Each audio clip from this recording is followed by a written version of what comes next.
बिस्मिल्लाहिर्रहमानिर्रहीम। अस्सलाम वालेकुम। A very warm welcome to our new session of तारीख इब्ने कसीर। बट सरप्राइजिंगली आज हम तारीख इब्ने कसीर नहीं करने जा रहे। आज इंशाल्लाह हम इस्लाम एंड साइंस ग्रुप से हमारे एक यंग मेंबर है अजान भाई, and he has got some new कुछ उनके आइडियाज़ हैं कुरान पाक से आया से, तो हम उनके साथ शेयर करेंगे और वो हमें आज बताएंगे इंशाल्लाह। तो हमने हमने उनको इनवाइट किया है। सो अजान भाई, ओवर टू यू। जज़ाकल्लाह खैर। अस्सलाम वालेकुम। बिस्मिल्लाहिर्रहमानिर्रहीम। टॉपिक स्टार्ट करने से पहले आप लोगों के सामने जो स्लाइड ओपन है, आप लोगों को इससे थोड़ा आइडिया हो भी रहा होगा कि खलीफतुल अर्द सूरह बकरा के अंदर जब जिक्र किया गया इसका, तो मलाइका ने एक सवाल पूछा था। उस सवाल के ऊपर हम लोग एक नतीजा निकालने की कोशिश करेंगे कि कुरान इसका जवाब हमें किस तरह से देता है, हमें कुरान से इसका जवाब किस तरह से मिलता है। तो पूरी कोशिश होगी इंशाल्लाह कि कुरान से इसका जवाब ढूंढा जाए। तो मैं इसको थोड़ा सा आगे करता हूँ। हम लोग इसका सबसे पहले थोड़ा सा टेबल ऑफ कंटेंट देख लेते हैं। थोड़ा सा कुछ उसूल हैं, उसूल इस्तेदलाल जो मैंने सीखे हैं वो कुरान से ही बने हुए हैं। और जो सबसे पहले असूल तफसीर है, कुरान के जो तफसीर करने के असूल हैं, वो एक या दो सिंपल मैं आप लोगों का शेयर करना चाहूँगा स्टार्ट में, ताकि हमें पता चले कि कुरान से हमें पहले नतीजा देखना बहुत ज़रूरी है। उसके बाद हम लोग अपनी अप्रोच डिफरेंट फील्ड्स में लेके जा सकते हैं। फिर हम लोग इसके बाद कुछ लॉजिकल आर्गुमेंट्स जो इस नतीजे के लिए हैं वो मैं अपने साथ शेयर करूंगा कि कैसे ये नतीजा मुझे ज़्यादा मजबूत लगता है, क्योंकि वो नतीजा कुरान से निकला है। तो वो आप लोगों के साथ शेयर इंशाल्लाह करूंगा। तो सबसे पहले एक नतीजा नतीजा देख लेते हैं, एक सॉरी असूल देख लेते हैं। हम सब ने जब भी तफसीर पढ़ते हैं किसी भी इंस्टीट्यूट, किसी भी इदारे से, किसी भी उस्ताद से, तो हमें सबसे पहले ये सिखाया जाता है और बताया भी जाता है कि कुरान को जब पढ़ा जाए तो कुरान की तफसीर कुरान से की जाए, सबसे बेस्ट तफसीर वो होती है। उसके बाद सुन्ना से की जाती है, हदीस से की जाती है, फिर सहाबा के अकवाल से की जाती है, फिर ताबा ताबीन के अकवाल से की जाती है, या फिर आगे हमें बाद में आके फिक की जो तफसीर है वो मिलती है। फिर या हमें शान नज़ूल मिलता है किसी तफसीर का। और अरबी लिंग्विस्टिक को देखते हुए किसी आलिम की राय देखी जाती है जो आलिम ने तफसीर की होती है। लेकिन सबसे बेस्ट तफसीर वो ये जो कुरान से, खुद कुरान से की जाए इसकी तफसीर। तो एक दो असूल असूल इस्तेदलाल अगर हम लोग कुरान से ही देखें तो हमें वहां से फिर अंदाजा होता है कि अगर अल्लाह सुब्हानहू तआला ने कुरान में कोई बात की है तो उसका जवाब कुरान में हमें जरूर मिलना चाहिए, जरूर होगा। जो हम लोग के वैलिड क्वेश्चंस बनते हैं उस आयत को लेते हुए, अगर हम उसके ऊपर क्रिटिकल थिंकिंग करें। एक सूरत जुमर की और एक दो आयतें मैं आप लोगों से शेयर करता हूँ। पहली एक आयत है कि सूरत माइदा में अल्लाह ताला ने बताया कि कुरान मुहैमिन है। अब मुहैमिन हमें समझना चाहिए कि कुरान सुप्रीम अथॉरिटी है। कुरान की हर बात जो कुरान ने की है वो सच है, सही है बिल्कुल। तो जब भी कोई वाक़या हमारे पास आए तो हमें कुरान से ही ढूंढना चाहिए। तो इस मुहिमिन के ऊपर हमने देखना है कि किस चीज़ के ऊपर ये मुहिमिन बनता है। वो अगर हमें कॉन्सेप्ट क्लियर हो तो फिर हमें आइडिया हो जाएगा। दो तरह की रवायतें हमारे पास आती हैं। एक हमारी रवायतें जिसके अंदर हमें हदीस और हमारे उलमा की रवायतें आ जाती हैं डिफरेंट, जिस तरह की हमने सहाबा के अक़वाल वगैरह भी देखे हैं। एक तो वो रवायतें होगी। एक तफसीरें करते हुए उलमा के पास बहुत सा इल्म है, बहुत किताबें पढ़ी हुई उन्होंने। तो ये जब चीज़ चलती है स्टार्ट से, तो ये चीज़ हमें पता पहले भी पता है। हम लोग अगर इसको स्टार्ट में भी देखें, काफ़ी उलमा ने तफसीर किया तो उसमें इसराइली जो रवायात हैं वो बहुत सारी आई हैं, जो कुरान तो नहीं बात कर रहा होता, लेकिन ना सुन्ना हदीस से भी बात मिल रही होती है, वो डिफरेंट एक एंगल आ रहा होता है। तो वो हमें वहाँ से भी एक आइडिया होता है और इसकी काफ़ी हमें एक प्रूफ भी मिलते हैं, हदीसों के थ्रू भी, बाकी जगहों के थ्रू भी, साहबा के थ्रू भी काफ़ी चीज़ें आई। और जो बाद में मदीना के लोग थे जो मुसलमान हुए, तो वहाँ से भी जो यहूदी उलमा के थ्रू जो इल्म आता था और जो उन्होंने किताबें लिखी हुई थी, तो वहाँ से ये चीज़ ट्रांसफ़र होती आई। दूसरा हमें ये चीज़ देखना चाहिए कि कुरान की तफसीर जब कुरान से की जाए तो सूरह जुमर की एक आयत में है कुरान मसानी है। तो वो चीज़, वो आयत का जब तर्जुमा पढ़ेंगे हम लोग तो हमें अंदाज़ा होगा कि कैसे अल्लाह सुब्हानहू तआला ने मसानी का लफ्ज़ लफ्ज़ यहाँ यूज़ किए, यानी कि ये आयतें जो टॉपिक है। Just a minute.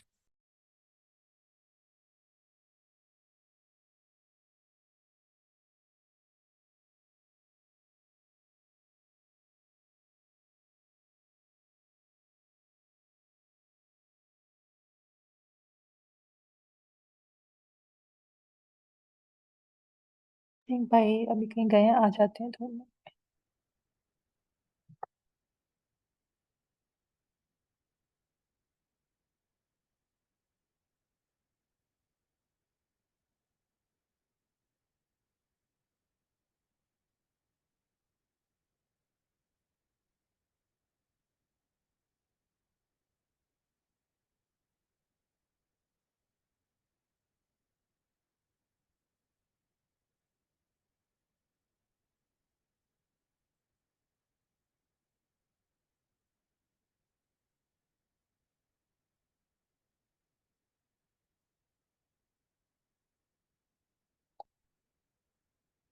Hmm.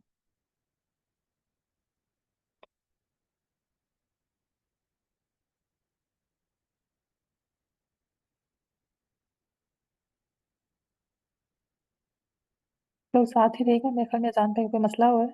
He is with us, बस ऐसा म्यूट किया उन्होंने अपने आप को।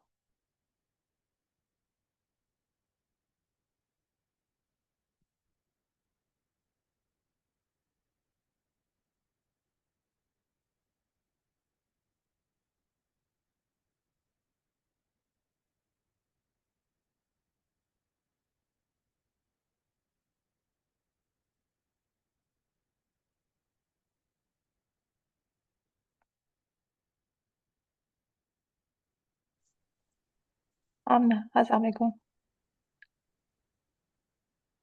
अस्सलाम वालेकुम। वाले वालेकुम। बिल्कुल ठीक ठाक।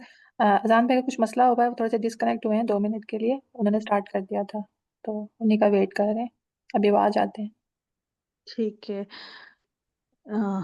आप कुछ कहना सर, चाह रहे हैं? इसमें स्क्रीन शेयर मैं कर सकती हूँ? अभी अजान भाई की स्क्रीन शेयर चल रही थी, उनकी प्रेजेंटेशन चल रही थी, तो वो ऑफ हो गए थोड़े से। अगर वो 2 मिनट तक ना आए पे देखते हैं, वेट करते हैं थोड़ा सा। ठीक है। वैसे अगर मैं स्क्रीन शेयर ना भी करूँ तो कोई इशू नहीं, तो भी क्योंकि चलेगा। हाँ, मुझे याद है जो सारा मैंने मतलब वो नोट कर लिए थे नो आंसर्स। डाउट। अजान भाई की कंप्लीट हो जाए फिर आप ऐसे भी शेयर कर ले, आपने जो कहना होगा वैसे ही कह दीजिएगा। ठीक है इंशाल्लाह। इंशाल्लाह। हम दुआ करें अजान भाई आ जाए। तो, बहुत अच्छा स्टार्ट किया था उन्होंने।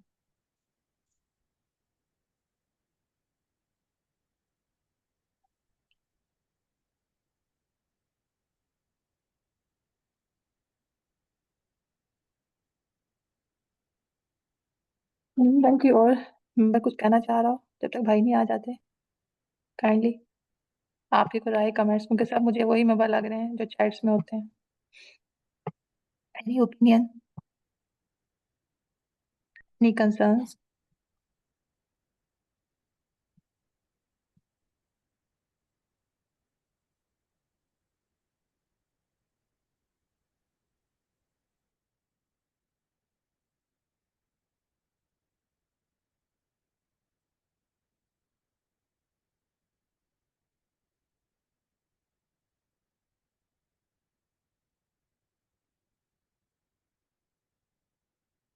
हम ना अभी ना अजान पर ये बात कर रहे थे कि जो कुरान पाक की तफसीर है ना, फिर उसके कुछ असूल ऐसे हैं कि मेरे लिए भी नई बात थी कि उसमें हमें देखना पड़ता है कि कुरान की तफसीर कुरान से ही हो रही हो, और उसमें कुछ ऐसी बातें ना आ रही हों जो मदीना मुनव्वरा से इसराइली रवायात के थ्रू आ रही हों।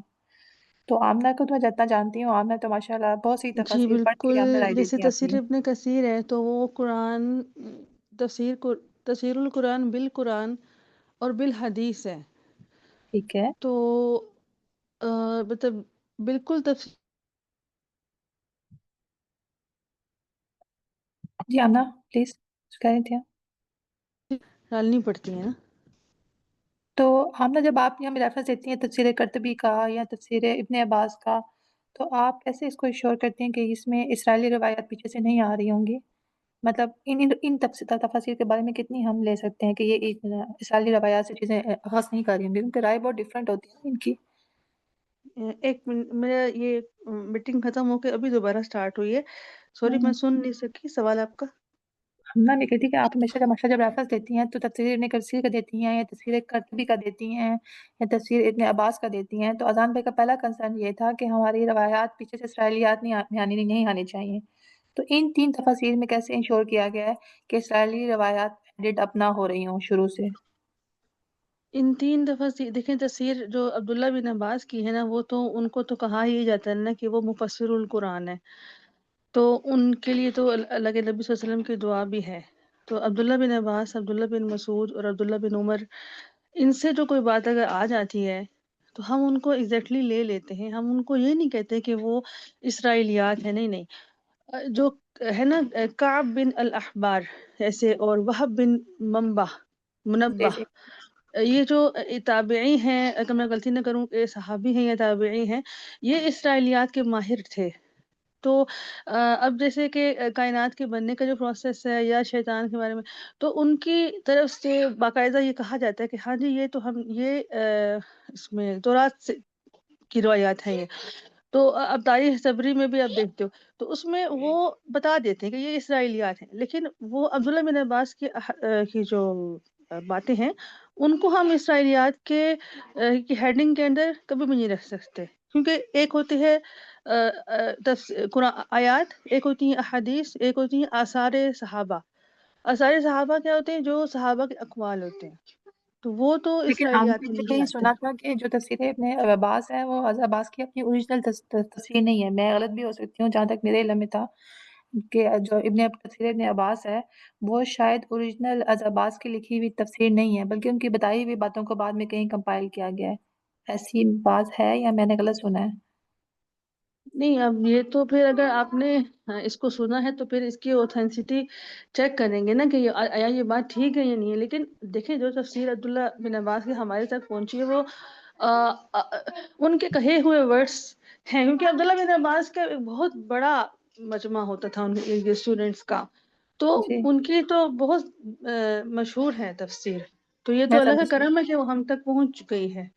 क्योंकि ठीक है। उसमें एस्ट्रोनॉमी और फिजिक्स की ऐसी-ऐसी बातें हैं जो कि अगर वो ना पहुँचती तो हम लोग कायनात किसी और नज़र से देख रहे होते। अच्छा, अब अज़ान भाई तो शायद नहीं वो रीच कर पा रहे हैं, क्योंकि कोई पर्सनल मसला लग रहा है, बिज़ी लग रहे हैं वो। काइंडली अगर आप अपना डॉक्यूमेंट शेयर कर लें या जैसे भी बताना चाहें, ताकि सेशन डिसकंटिन्यू ना हो ना, फिर मेंबर ज़्यादा लेट बहुत हो जाता है उनके लिए। तो काइंडली अगर आप कंटिन्यू कर लें, मीनवाइल अज़ान भाई तो अवेलेबल नहीं है इस टाइम। ठीक है, मैं वैसे गूगल मीट पर करती होती हूँ। और आप ज़ुबानी बता दें, शेयर कर लें, अप टू यू। ठीक है, मैं अपना 1 मिनट कैनवा खोल लेती हूँ। 1 मिनट।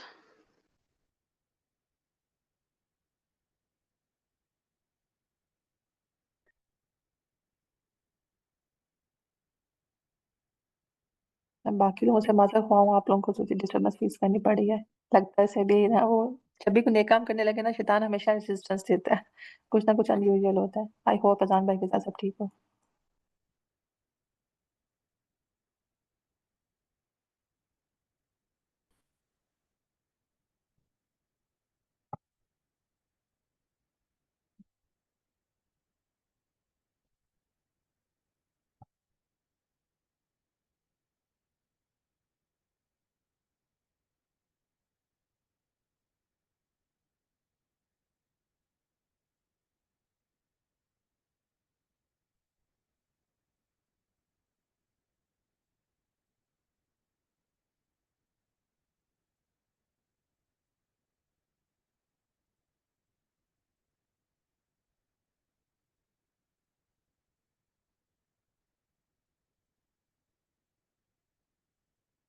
असल में जो कॉन्ट्रडिक्शन था, तो मैं उसको कंटिन्यू करूँ अगर, तो रिफ्रेश करते हैं।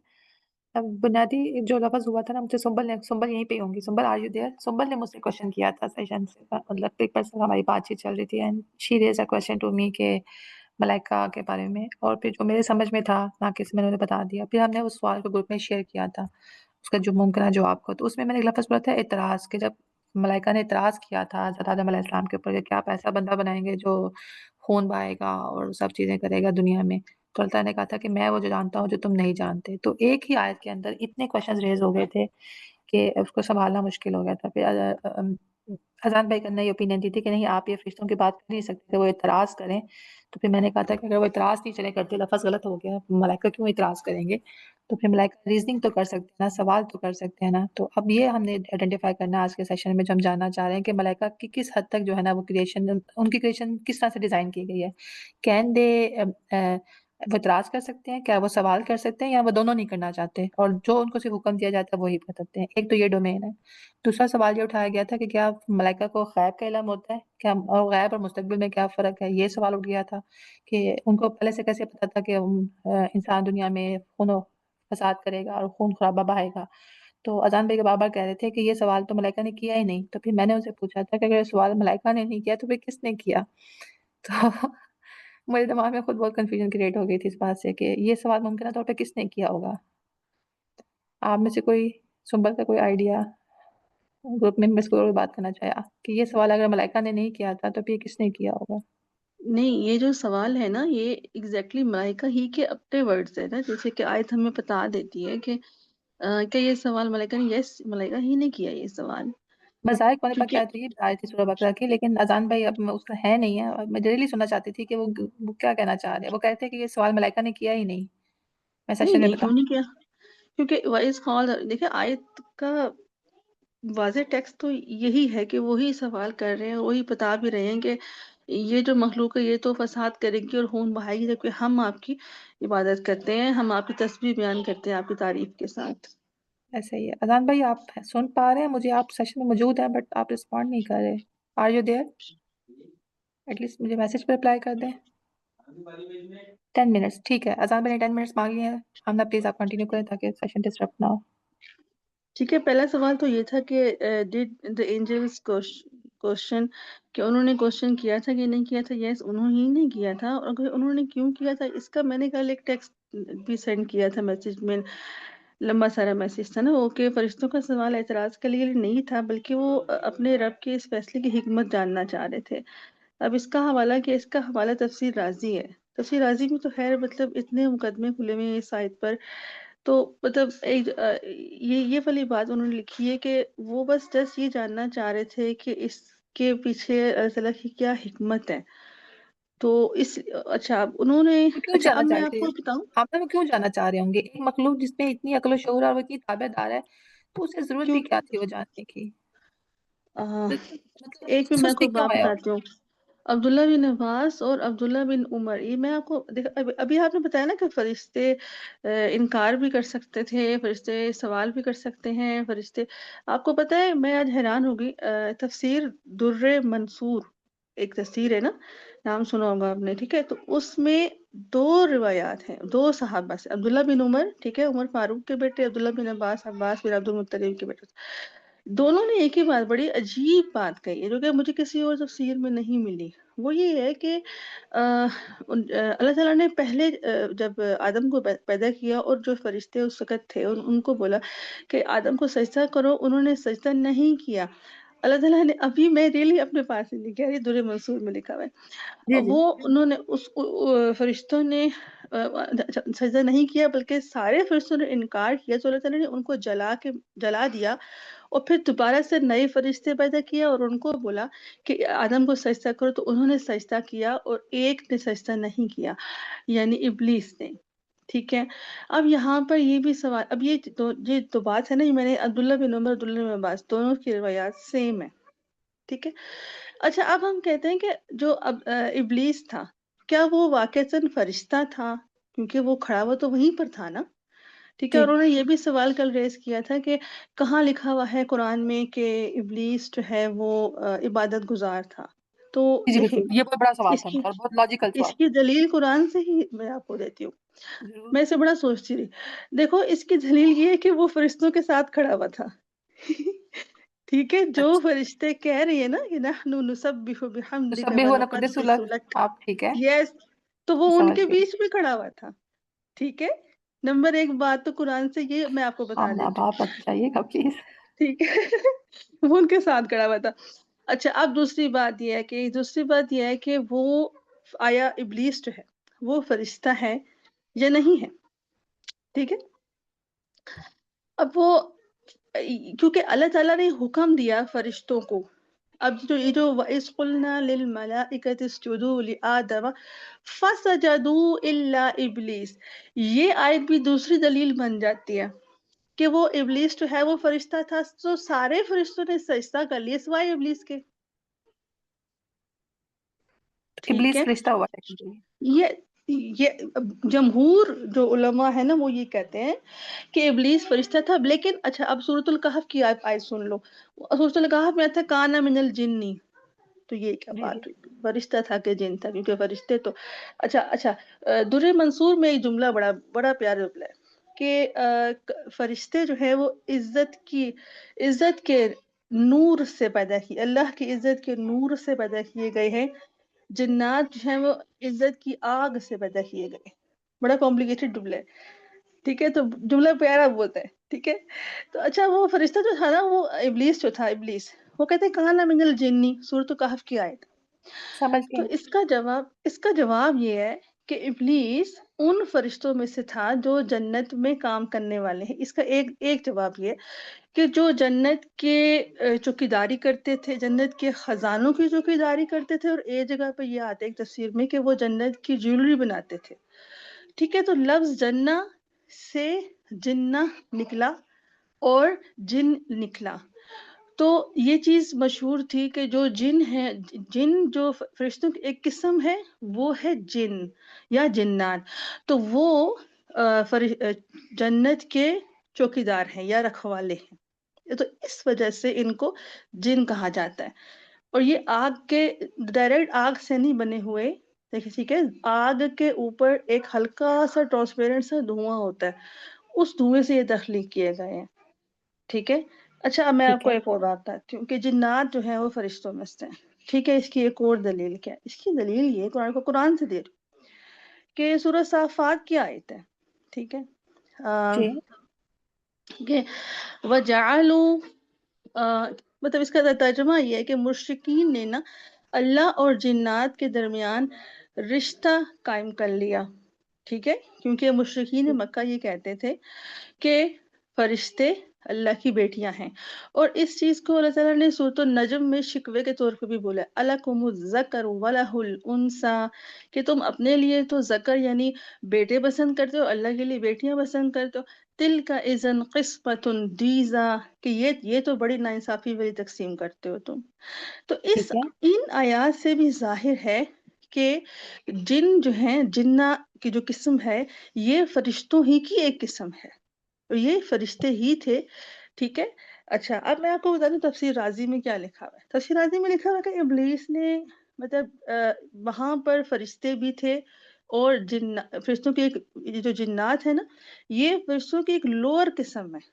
जैसे आप कहते हो कि कुछ लोग वजीर होते हैं, और कुछ उनके आगे से सर्वेंट्स जो होते हैं, जो ठीक है। लोअर वजीर होते हैं जो। तो ये जो ठीक। फरिश्ते हैं ना, ये जो जिन्नात है, ये फरिश्तों की एक लोअर किस्म है।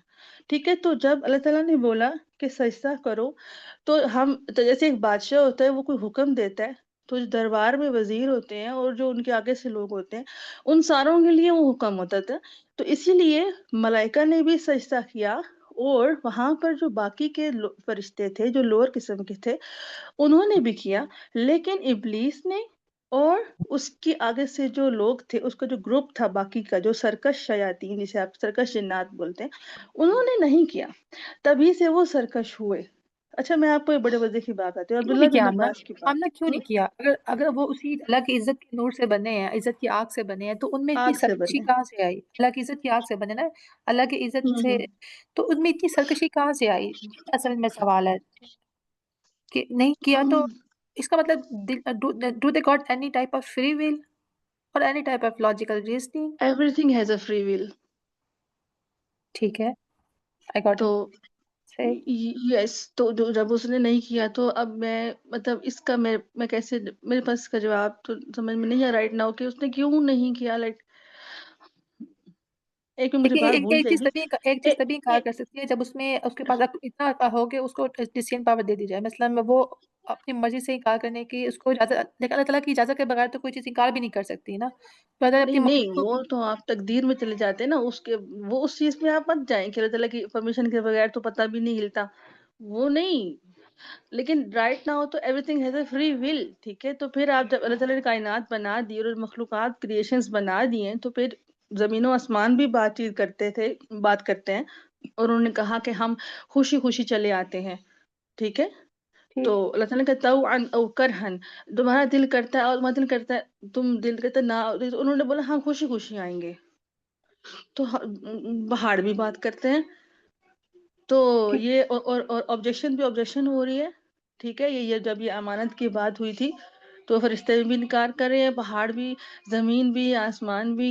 लेकिन एक छोटा सा इंसान जो है वो बोल रहा है कि हाँ ठीक है, मुझे ये जिम्मेदारी दे दें, मैं इस जिम्मेदारी को कबूल करता हूँ।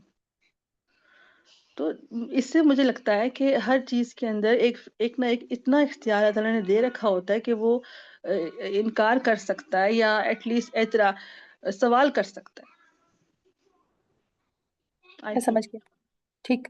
मुझे वहाँ से एक बात भूल गई कि ये जो जिन्नात हैं, अब्दुल्ला बिन अब्बास कहते हैं कि फरिश्तों की जो एक किस्म है जिन्नात, उनकी ज़ुर्रियत भी होती है। यानी उनके अंदर तो ये औलाद पैदा करने का सिलसिला कायम व दाइम है। जैसे हम कहते हैं ना कि बाकी फरिश्तों की तो नहीं होती ना औलाद वगैरह, ठीक है। हाँ, ये है, हमने हदीस पढ़ी है, बड़ी मशहूर हदीस है कि जिब्राईल अलैहिस्सलाम के 600 पर हैं, ठीक है। और वो जब अपने पैरों को हिलाते हैं तो उसमें से मोतियों की तरह से मोती मोती झड़ते हैं जो कि फरिश्ते होते हैं। 70 जब भी जिब्राईल अलैहिस्सलाम अपने 600 पैरों को हिलाते हैं तो 70,000 फरिश्ते, नए फरिश्ते पैदा होते हैं, ठीक है। तो अब ये बात जो है ना, लेकिन जिन्नात एक ऐसी किस्म है फरिश्तों की कि जिनकी ज़ुर्रियत भी चलती आ रही है, ठीक है। ये हो गया सवाल। और एडलस पे आप कुछ कहना चाहेंगे, वरना फिर अजान भाई वापस आ गए हैं, फिर पहले उनको सुन लें। ठीक है, चलिए, ठीक है, उनको सुन लेते। जी, अजान भाई प्लीज। अच्छा, सबसे पहले तो मैं थोड़ा सा माजरत कर सकता हूँ, तो एक बहुत ही इम्पोर्टेंट कॉल आई थी, मुझे बीच में से इसको स्टॉप करना पड़ा। मैं स्क्रीन शेयर कर रहा हूँ, तो जैसे ही शो हो तो मुझे आप लोग गाइड कर दीजिएगा कि स्क्रीन शेयर हो गई मेरी।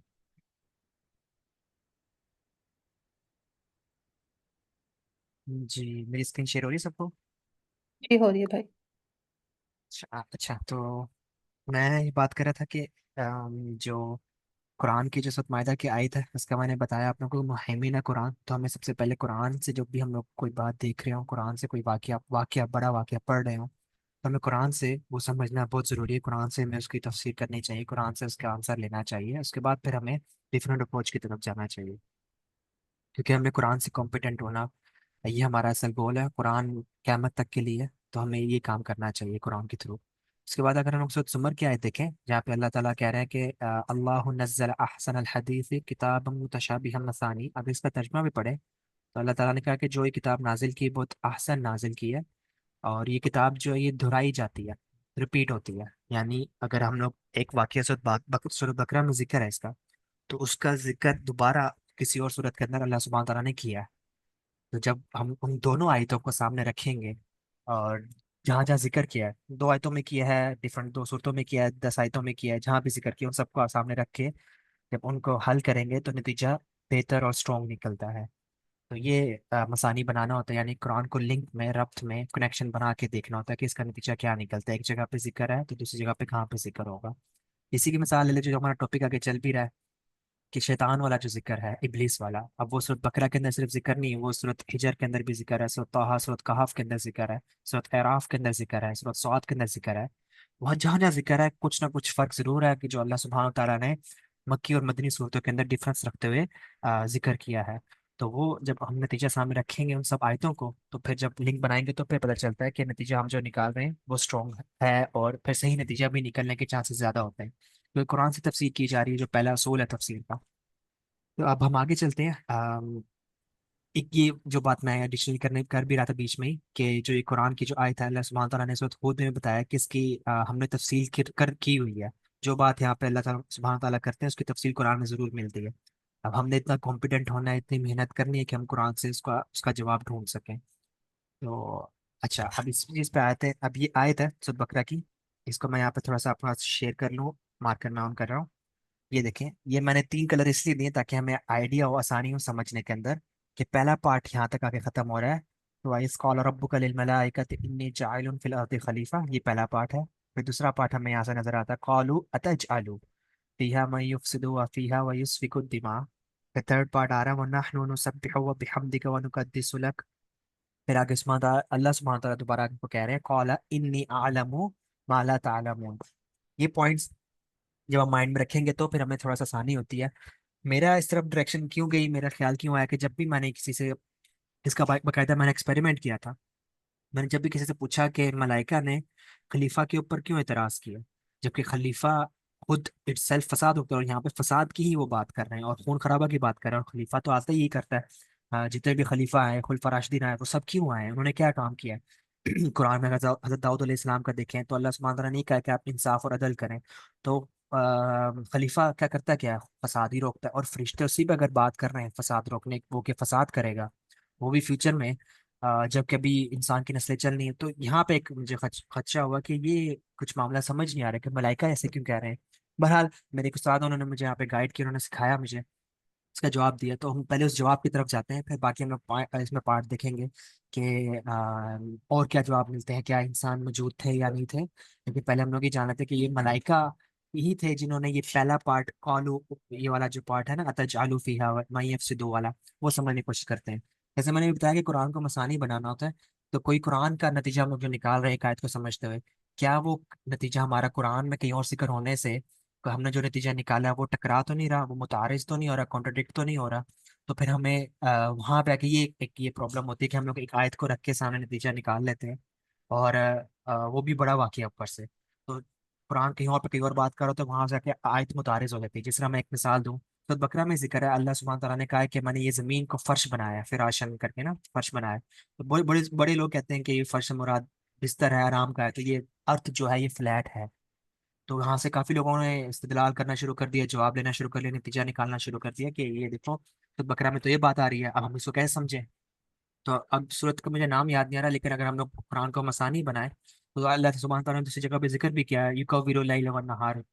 तो अब हम जब नतीजा निकालेंगे तो फिर पता चलेगा कि जो फिराश का लफ्ज़ है ये मेटाफोरिकली आया है, यहाँ पे आराम के लिए मुराद है, यहाँ पे फर्श जो फ्लैट होता है उससे मुराद नहीं है, क्योंकि अल्लाह सुब्हान तआला ने बाकी जगह पे गुलाई का जिक्र कर दिया, युकव्विरु लैल वन नहार। तो ऐसे नतीजे निकालने से हमारे कुरान जो प्रॉब्लम जो हमारी हल हो जाती है, और फिर हम लोग लोगों को बता भी सकते हैं आसानी से, ये नतीजा सही नहीं कर रहा है, कुरान ने इस तरह बात की, कुरान का एक अपना अंदाज है। तो अब ये आयत को माइंड में रखते हुए हम आगे चलते हैं, हम देखते हैं कि ये मैं कैसे कह रहा हूँ, मुझे क्यों लगता है ऐसा कि मलाइका ने नहीं कहा, उसकी क्या दलील है, वो हम लोग चल के देखते हैं आगे। अम, जी, कुरान के अंदर काफी जगहों के ऊपर मलाइका की सिफात बताई गई हैं। अब ये 3 सिफात मैं आप लोगों का शेयर कर रहा हूँ, इससे आइडिया हो जाता है कि ये मलाइका नहीं कह सकते। उनमें से एक सिफात ये है कि पहली सिफात अनबिया में आती है, बल इबाद मुकरमून, कि जो फरिश्ते हैं अल्लाह सुब्हान तआला की बहुत इज्जत वाले और नेक बंदे हैं। दूसरी सिफात जो मिलती है, ला यासून अल्लाह मा अमरहुम व यफअलून मा युअमरून, जो अल्लाह का जो भी अल्लाह का हुक्म उनके ऊपर आता है, ला यासून अल्लाह, वो नाफरमानी नहीं करते उस चीज़ की। जैसे जिन्नात और इंसान के पास 2 इख्तियारात हैं, गलत और सही क्या, तो इंसान नाफरमानी करता है, जिन्नात भी नाफरमानी करते हैं, सही भी करते हैं, हुक्म भी मानते हैं। तो लेकिन मलाइका ऐसे मखलूक है अल्लाह सुब्हान तआला की, कि वो ला यासून अल्लाह नहीं करते, अल्लाह का जो हुक्म आ गया वो उस पे काम करते हैं।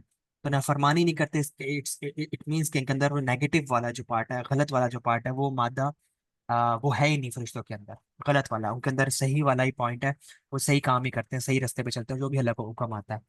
तो वो इख्तियार वाला ऑप्शन जो है, जो इंसान और जन्नात के पास है, वो मलाइका के पास नहीं है। तो यहाँ से आके जो तीसरा पॉइंट आके मुझे मिलता है, ला यस्बिकूनहु बिल कौल, वो जुबान से बोलते नहीं है और सबकत नहीं लेते।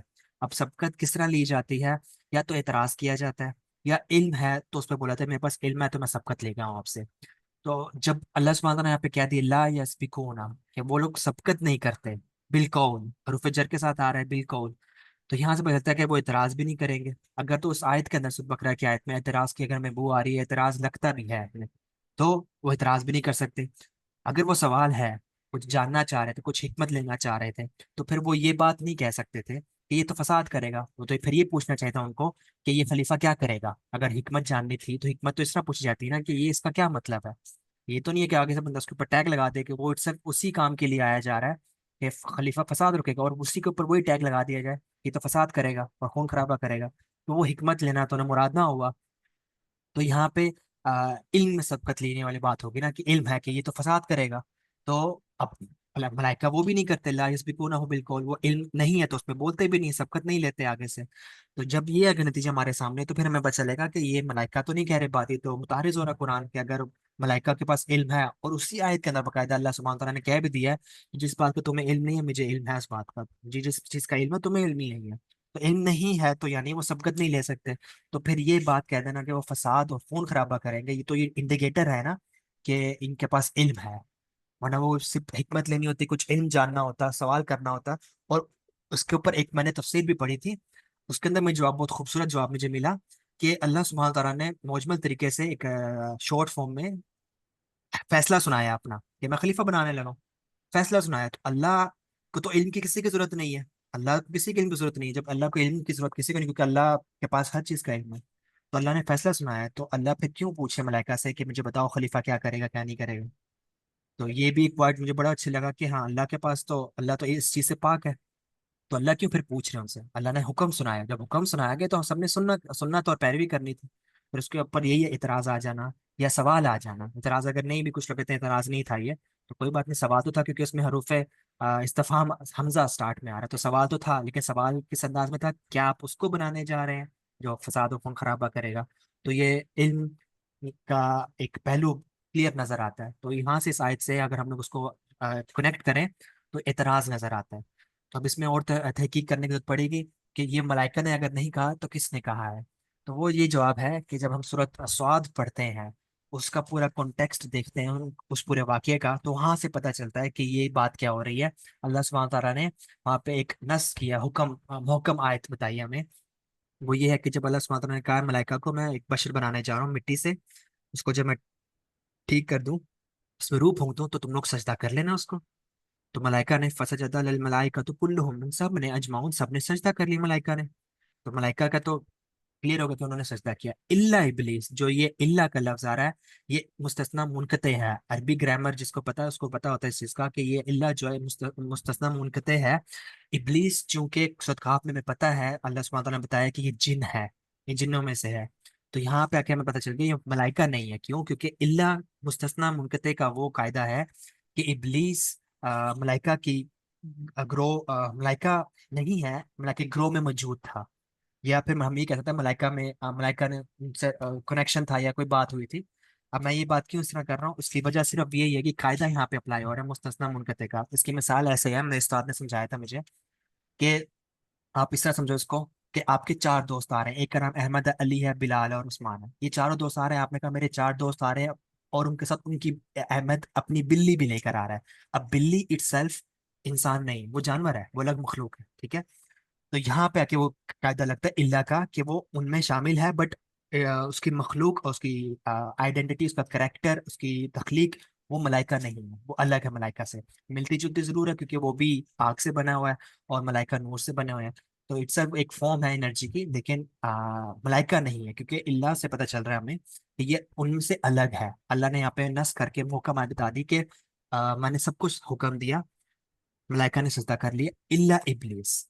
इबलीस के अलावा सबने सजदा कर लिया। अब यहाँ पे आके एक पॉइंट पता चलता है, उसी से आगे ही इस्तकबरा वकाना मिनल काफिरीन, और वो काफिरों में से हो गया।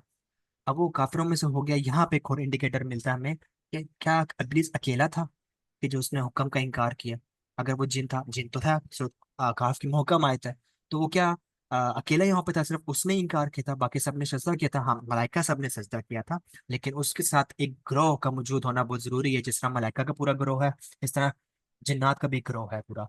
तो ये पता चलता है कि उसके साथ और भी बहुत लोग थे, यानी जिन्नात थे जो उन्होंने इनकार किया सजदे से, और वो शयातीन हो गए। ये मिनल काफरीन, ये जमा का सीगा बता रहा है यहाँ से। तो एक मलाइका ग्रोह बनता है और एक फरिश्तों का ग्रोह बनता है। जिस तरह ये हम लोग नतीजा देखें, मलाइका के अंदर फरिश्ते भी आते हैं, जिन्नात और फरिश्ते।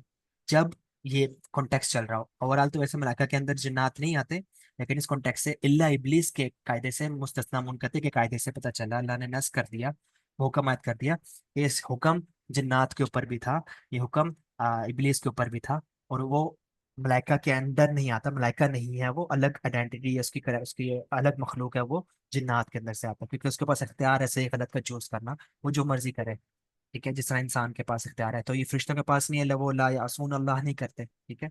तो ये इनकी क्रिएशन तो सेम सेम है, लेकिन आइडेंटिटी इनकी डिफरेंट है।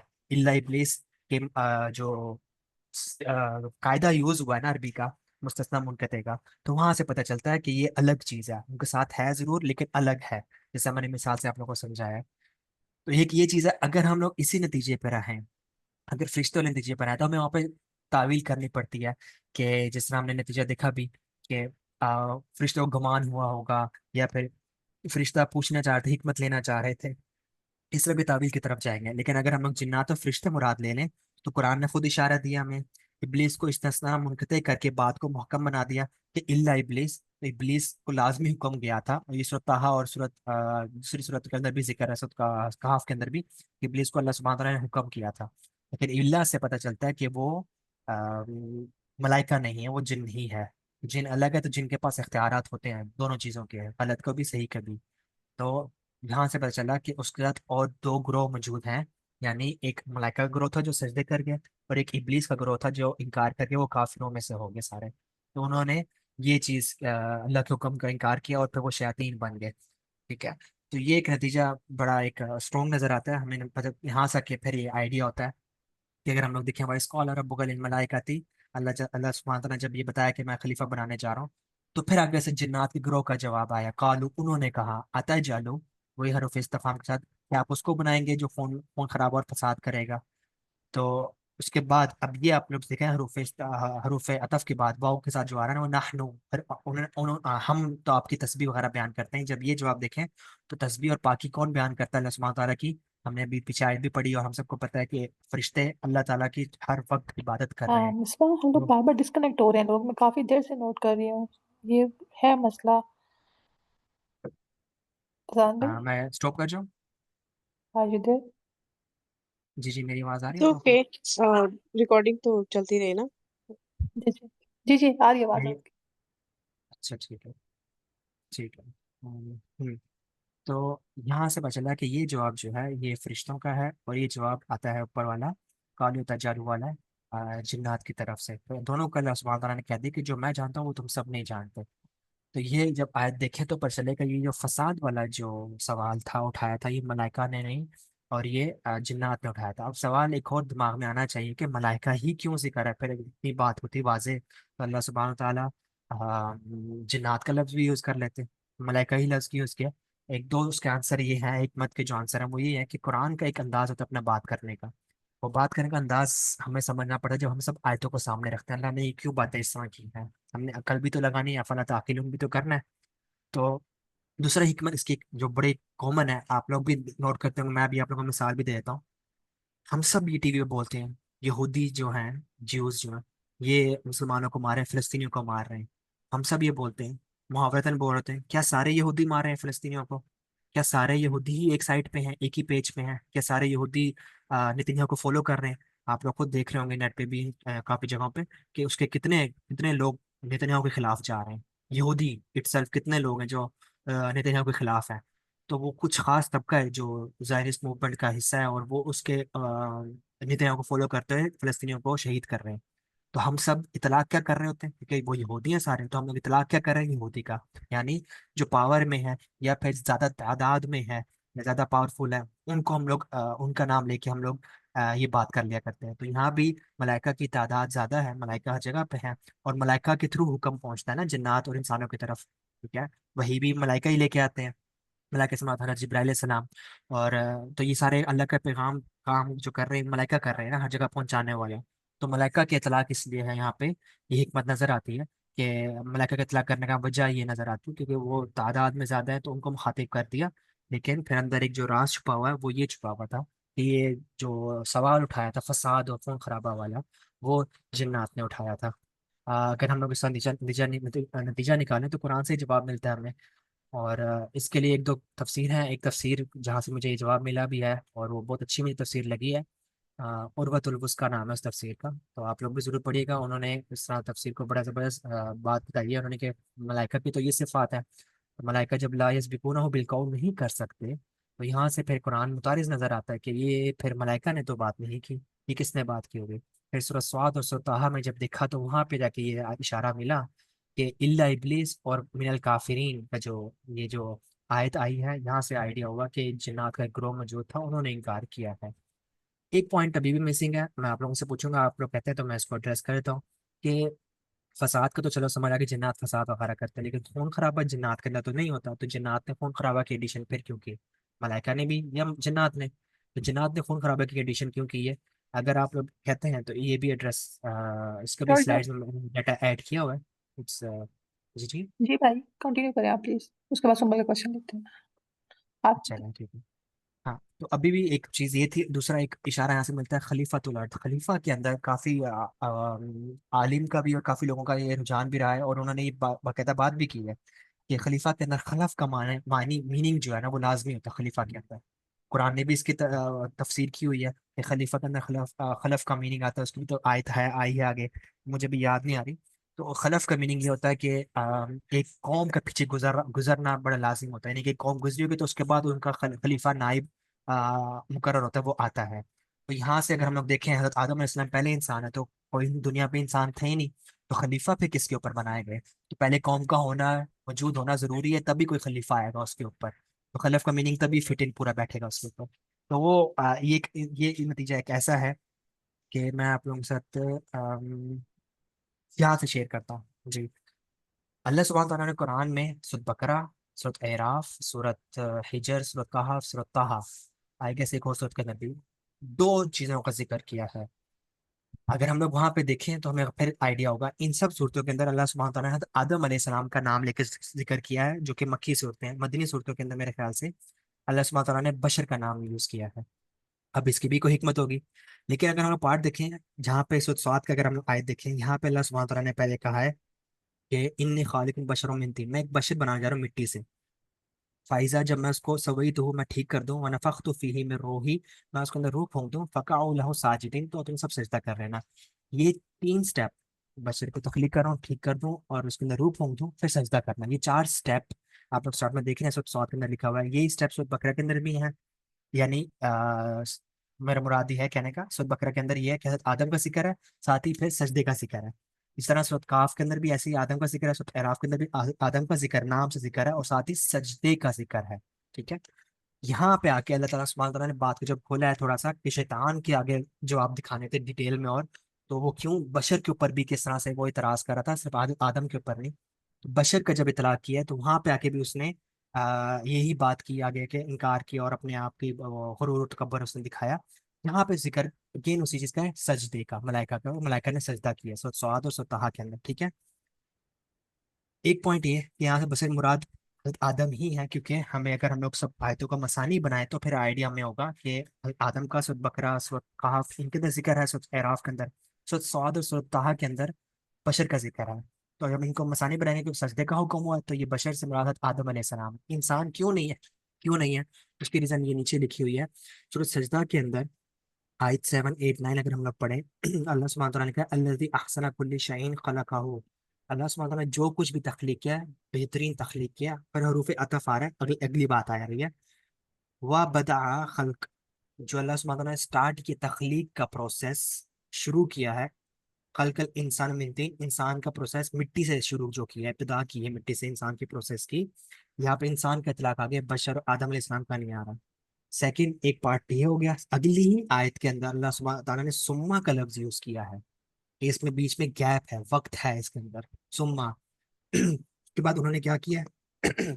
जाअल नस्लहु मिन सुलालतिन मिन माहिन महीन, उनकी अल्लाह सुब्हानहू तआला ने नस्लें चलाई पानी के कदर, पानी के खुलासे से, उनकी नस्लें चलती रही। सुम्मा का यहाँ पे इतलाक हो रहा है, वहां पे फा का इतलाक हो रहा था, और यहाँ वहां पे डायरेक्ट सवई तो था, और फिर वह नफक तो था। ठीक है। बीच में नस्ल का पार्ट नहीं था। यहाँ पे जाला नस्ल हो बीच में आ गया, नस्लें चलाते रहे वही पानी कतरे से। उसके बाद फिर सुम्मा आया है, काफी वक्त बाद जाके अल्लाह सुब्हानहू तआला सव्वा हो, फिर उनको ठीक किया। व नफखा फीही में रूह, फिर उनके अंदर रूह फूंकी है। अगर आप लोग गौर करें, आयत ऊपर नीचे लिखी हुई है, यहाँ पे बशर का जिक्र हो रहा है, वहां पे अल्लाह सुब्हानहू तआला ने नस्ल बीच में नहीं चलाई, डायरेक्ट मिट्टी से तख्लीक किया, और डायरेक्ट फा का जिक्र आया, तो फौरन अल्लाह सुब्हानहू तआला ने उनको ठीक किया, सबाई तो किया, फिर उनके अंदर रूह फूंकी, और फिर सजदे का हुक्म दिया। जब सूरह सजदा में देखें, जहाँ पे इंसान का इतलाक हो रहा है, बीच में नस्ल चलाई अल्लाह अल्लाह तआला ने काफी अरसा, सुम्मा हमें नहीं पता कितना अरसा चलाई, फिर सुम्मा से उसके बाद दोबारा ठीक किया उनको, फिर उनके अंदर ठीक करने के फौरन बाद हरूफ अतफ आ रहा है, यहाँ पे सुम्मा नहीं आ रहा, हरूफ अतफ आ रहा है, फौरन उनको उनके अंदर रूह फूंकी, और फिर आगे बता दिया कि तुम्हें कान दिल वगैरह दिए, तो तुम बहुत कम शुक्र करते हो। यहाँ सजदे का भी हुक्म नहीं है। अब यहाँ से आइडिया अंदाजा होता है कि इंसान की तख्लीक अलग हुई है, बशर हज़रत आदम अलैहिस्सलाम पे तख्लीक अलग हुई है, क्योंकि सजदे का हुक्म हज़रत आदम अलैहिस्सलाम को हुआ है। यहाँ से ये जवाब भी क्लियर नजर आता है कि सजदे का हुक्म हज़रत आदम अलैहिस्सलाम को हुआ, इंसान को नहीं हुआ। अब एक सवाल आता है यहाँ पे एक और, कि इंसान की तख्लीक, चलो यहाँ से नजर आ रहा है, हमें दलील नजर आ रही है कि इंसान की तख्लीक अलग हुई है क्योंकि उसके प्रोसेस पार्ट्स अल्लाह सुब्हानहू तआला ने अलग बताए हैं, उसमें वक्त भी बहुत ज्यादा है। आदम के पार्ट्स, जो तख्लीक का प्रोसेस है वो अलग थोड़ा सा है क्योंकि बीच में नस्ल नहीं चली। हमें भी पता था आदम आई, फिर हज़रत अम्मा अम्मा हवा आई, उसके बाद फिर नस्लें उनकी चली ना, बनी आदम चली है। तो हज़रत आदम की तख्लीक के बीच के अंदर ही नस्लें तो नहीं चली, वो डायरेक्ट ही उनको ठीक किया और रूह फूंकी है, लेकिन इंसान के रूह फूंकना, उनको ठीक करने के बीच के अंदर अल्लाह सुब्हानहू तआला ने उनकी नस्लें चलाई, जआला नस्ला हो, उनकी नस्लें चलती रही। तो उस बीच में सुमा भी आ रहा है। तो यहाँ से पता चला कि इंसान की तख्लीक अलग, हज़रत आदम अलैहिस्सलाम की तख्लीक अलग हुई है। अब पॉइंट ये कि खलीफा वाला पॉइंट सवाल फिर भी रहता है कि क्या पता ये इंसान हज़रत आदम अलैहिस्सलाम के बाद ही आए हो, पहले ना आए हो, अगर तख्लीक अलग भी हुई है तो उसका जवाब सूरह अराफ के अंदर मिलता है। वो ये है, नीचे अगर आप लोग आयत देखिए, मैं यहाँ पे पॉइंटर से हाईलाइट कर रहा हूँ। सूरह अराफ की आयत नंबर 11 है, वलकद खलकनाकुम सुम्मा सव्वरनाकुम सुम्मा। अगर आप देखें यहाँ पे जमा का सीगा, मुखातिब का सीगा, जमा का सीगा आ रहा है। ये सीगा हज़रत आदम अलैहिस्सलाम के ऊपर नहीं जा सकता, ये जो जमायर आ रही है ना कुम की, ये वहां नहीं जा सकती क्योंकि ये जमा का सीगा हो रहा है। तो फिर अल्लाह सुब्हानहू तआला कह रहे हैं कि मैंने तुम सबको तख्लीक किया, सुम्मा, फिर काफी देर बाद सव्वरनाकुम, मैं तुम सबको ठीक भी किया। जब तुम सबको मैंने ठीक कर दिया था, फिर मैंने मलाइका से कहा था कि सजदा करो आदम अलैहिस्सलाम को, तो उन सब ने सजदा किया। और वही बात आ कि इल्ला इब्लीस, इब्लीस के अलावा, वो सजदा करने वाला में से ना होगा। ये पॉइंट था कि इंसान एक अपनी नस्लें चलाते आ रहे थे, अल्लाह सुब्हानहू तआला ने इंसान को तख्लीक किया, वो अपनी नस्लें चलाते आ रहे थे। जब अल्लाह सुब्हानहू तआला ने उनको ठीक किया, सवरना कुम किया, उन सबको जमा का सीगा है, फिर अल्लाह सुब्हानहू तआला ने ऊपर मलाइका को हुक्म दिया कि मैंने हज़रत आदम की तख्लीक कर दी है, अब तुम हज़रत आदम को सजदा करो। क्यों हज़रत आदम सजदा किया? तो इंसान जब उनके अंदर रूह फूंकी गई तो फिर हज़रत आदम अलैहिस्सलाम उनके ऊपर एज अ खलीफा और एज अ रसूल, एज अ नबी बन के आए हैं, ताकि उनको फिर हदायत और फिर जो मामलात फसाद के और ये सब चीज़ें थे उनको ठीक करने के लिए खलीफा आए। तो ये जब नतीजा निकालते, कुरान को मसानी रखते हो सामने, लिंक बनाते हैं, तो एक बेहतर नतीजा निकलता है। कुरान से ही जवाब मिल रहा है हमें, कुरान से ही दलील मिल रही है हमें। तो इससे हमारे बहुत से सवालात, बहुत से इश्काल सब हल होना शुरू हो जाते हैं, आहिस्ता आहिस्ता करते करते, जब हम लोग उसको तहकीक करते हैं, पढ़ते रहते हैं, समझते हैं और फिक्र करते हैं। तो यहाँ से एक एक पॉइंट तो ये क्लियर हुआ कि इंसान की तख्लीक अलग हुई, आदम की तख्लीक अलग हुई। फिर जब इंसान को अल्लाह सुब्हानहू तआला ने ठीक किया था, जैसे ठीक किया तो ऊपर अल्लाह सुब्हानहू तआला ने फरिश्तों को हुक्म दिया कि आप सजदा करें, किसको? आदम अलैहिस्सलाम को। तो उन्होंने सजदा किया, फिर आदम वाला और जन्नत वाला मामला आया। फिर उसके बाद जमीन पे आए, उन्हीं कौम के ऊपर, उन्हीं लोगों के ऊपर जो इंसान जमीन पे बस रही थी, जिनके ऊपर अल्लाह सुब्हानहू तआला ने उस वक्त रूह फूंकी और वो अकल और शऊर के लेवल पे चले गए थे। तो वो शुक्र अदा नहीं करते थे, तो अल्लाह सुब्हानहू तआला ने नबी को भेजा ताकि आप इनको कि अकल और हदायत का रास्ता दिखाएं। तो ये मामला वहां से स्टार्ट हुआ। तो ये दो नतीजे हैं कि एक तो मलाइका से मुराद, हम लोग अगर गौर करें, तफक्कर करें और नतीजा कुरान से निकालने की कोशिश करें, तो हमें नजर आता है कि हाँ, हमें नजर आता है कि मलाइका ने एतराज नहीं किया, या मलाइका ने सवाल सवाल नहीं किया था फसाद और खून खराबा वाला, वो जिन्नात ने किया था। और जिन्नात ने क्यों किया, तो उसकी दलील हमने देखी स्वाद में से मिलती है, इल्ला इब्लीस से और मिनल काफरीन से। और फिर इंसान की एवोल्यूशन का हमने पार्ट देखा कि कैसे अल्लाह सुब्हानहू तआला ने इंसान की एवोल्यूशन की है, फिर उन इंसानों के ऊपर हज़रत आदम अलैहिस्सलाम को भेजा है एज अ खलीफा। तो जज़ाकल्लाह खैर, मैं उम्मीद करता हूँ कि मैं कुछ ठीक से डिलीवर कर सकाऊंगा, मेरी कुछ तबीयत भी ठीक नहीं है।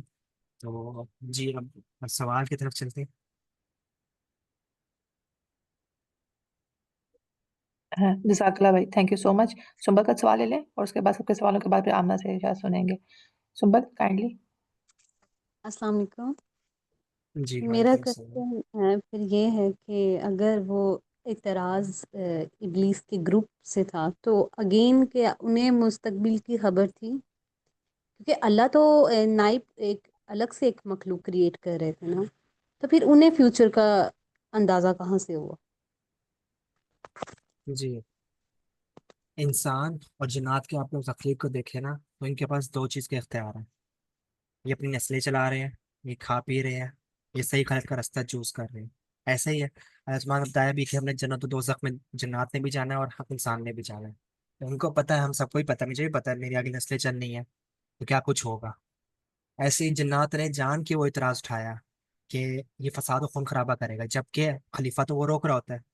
अल्लाह ताला यहाँ से उस आयत से में एक जवाब मिलता है कि ये सुनाना कि मैं खलीफा बनाने लगा हूँ, ये आयत, ये हुक्म सुनाना किसको मकसूद था, मलाइका को या जिन्नात को? मलाइका को होता तो वो तो अल्लाह के इज्जतदार बंदे हैं, वो तो सवाल नहीं करेंगे जब इल्म नहीं है। तो सवाल कौन करेगा आगे से, कौन फसाद और ऐसी चीजें खराब करने की कोशिश करेगा? वो जिन्नात ही कर सकते थे। तो इसलिए उनको सुनाना मकसूद था कि खलीफा बना रहा हूँ, तो उन्होंने आगे से वो इस तरह का एतराज उठा दिया कि ये फसाद और खून खराबा करेगा। सवाल उठा लिया, सॉरी इतराज करें, सवाल उठा लिया। तो उससे वो उनको सुनाना मकसूद था, इसलिए अल्लाह सुब्हानहू तआला ने उनको बैठा के खलीफा आ रहा है, और उन्होंने उसके अगेंस्ट बात की। और आज आप देख लें कि फसाद के पीछे असल चेहरा किसका है, इंसानों को फसाद पे उकसाता कौन है? ये शैतान है जो गुमराह कर रहा है, और बड़ी एक कुव्वत से आके इंसान को गुमराह करने की कोशिश करता है, और इंसान फसाद पे फसाद करता है कि खून खून लोगों को करना शुरू करता है, कत्ल करता है, बच्चों को मारना शुरू करता है, इतना अंधा हो जाता है। तो इंसान ये कैसे हो सकता है? जैसी बात है, शैतान की ताकत पीछे वसवसा ख्यालात आते हैं, वो उसके पास जो ताकत है। फ्यूचर का यहाँ से स्टिल वो चीज़ नहीं आ रही कि फ्यूचर का हमको इल्म है। उन्होंने जान के इतराज उठाया था कि वो तो फसाद करेगा, खून खराबा करेगा, इसलिए अल्लाह सुब्हानहू तआला ने इसको इतना ही जवाब हमें बताया, डिटेल में बताया भी नहीं हमें। इसकी एक कह रहे ना कि सब मुजमल जवाब ही आया हमारे पास। लेकिन किसी हद तक तो बात में सच्चाई थी ना, क्योंकि इंसान ने खून खराबा किया है जमीन पे। हाँ, अगर हम लोग इंसान की एवोल्यूशन समझे ना, जो इंसान ने एवोल्यूशन चलती है कि इंसान पहले के साथ तख्लीक हो, या इंसान जमीन पे करते क्या आते, जब उनके अंदर अकल नहीं थी। जैसे मैंने वो एक आयत में आपको दिखा दूं दोबारा से। जी, जी ये आयत है ना, सो सजदा की, अगर हम देखें ये, कि जब वो सुम्मा जान नस्ल हो, नस्लें चला रहे थे अपनी, ठीक है, तो उसके बाद उनको ठीक किया और रूप होंगी। जब उनको ठीक किया और रूप होंगने का मतलब ये है कि उनके अंदर अकल और शऊर आया। तो उससे पहले वो क्या कर रहे होंगे? इंसान तो थे, नस्लें तो चला रहे थे, वो खा पी रहे होंगे, मार खो एक दूसरे को रहे होंगे, जैसी भी जिंदगी गुजार रहे होंगे, लेकिन उनके अंदर अकल तो नहीं ना थी। आज भी किसी के अंदर, इंसान के अंदर से अकल छीन ली जाए तो वो क्या करता है? वो अगलों को मारना शुरू करता है, पागल हो जाता है। जैसा नेतन्याहू मिसाल है बहुत बड़ी, अकल नहीं है, सही से इस्तेमाल नहीं करता, तो क्या कर रहा है? वो फसाद किए जा रहा है। तो इंसान भी पहले खून खराबा करते होंगे, तो फरिश्तों ने फरिश्ता कह रहा हूँ, जिन्नात ने जान के वो इतराज फसाद खलीफा के ऊपर लगा दिया कि ये तो फसाद और खून खराबा करेगा, क्योंकि इंसान उस वक्त जमीन पर वही काम कर रहे होंगे। ये एक इशारा मिलता है।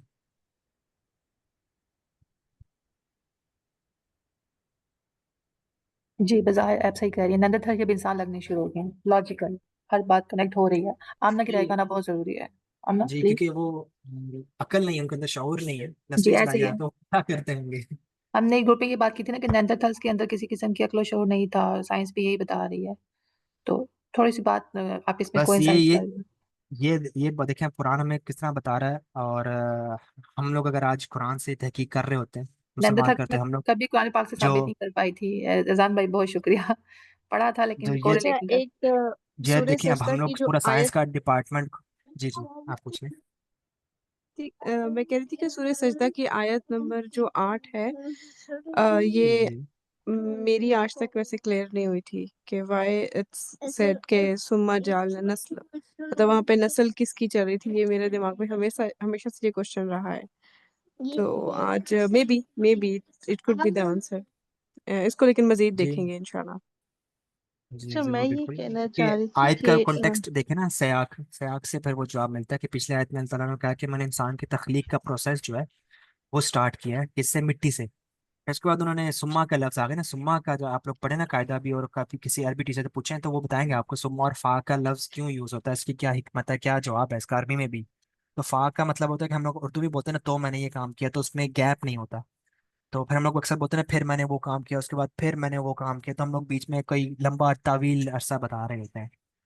तो यही सुम्मा लफ्ज भी आप देखें, जब अल्लाह सुब्हानहू तआला ने जमीन और आसमान की तख्लीक किया ना, उसका जो बताया है कि 6 दिन और 4 दिन में तख्लीक किया, तो वहां भी सुम्मा का लफ्ज आ रहा है। और उसमें कितना टाइम है, कितनी मुद्दत लगी है, कितना वक्त गुजरा है, ये अल्लाह ही सुब्हानहू तआला जानते हैं। ये मसकूत बात है। ठीक है अज़ान भाई। मैं हाँ, कुछ आमना कहना प्लीज़। चाह रही थी। अस्सलाम वालेकुम, मैं कुछ जी, कहना चाह रही थी। वालेकुम सलाम जी। अच्छा, मैं ये कहना चाह रही थी कि वाक़ईतन जब हम ह्यूमन एवोल्यूशन की बात करते हैं तो कुरान पाक की जो आयत है ना, वो एक दूसरे से लिंक होना शुरू हो जाती हैं। अच्छा, इसका सबसे पहला लिंक देखिए, जब कुरान जब शुरू होता है ना, तो हमें सबसे पहली बात कहाँ पता लगती है? तीसरे रुकू में। देखिए, आदम अलैहिस्सलाम चौथे रुकू में आते हैं, ठीक है? तीसरे रुकू में क्या आता है? या अय्युहन नासु उबुदू रब्बकुमुल्लज़ी खलक़कुम, ठीक है। नास, नास का मतलब क्या होता है? नास इंसान की जमा है। तो देखिए तीसरा रुकू में इंसानों का जिक्र हो रहा है, और उसमें ना जो ये उन्होंने बताया ना कि आदम अलैहिस्सलाम से पहले जो लोग थे वो इसी तरह से नस्ल दर नस्ल चलते आ रहे थे, ठीक है।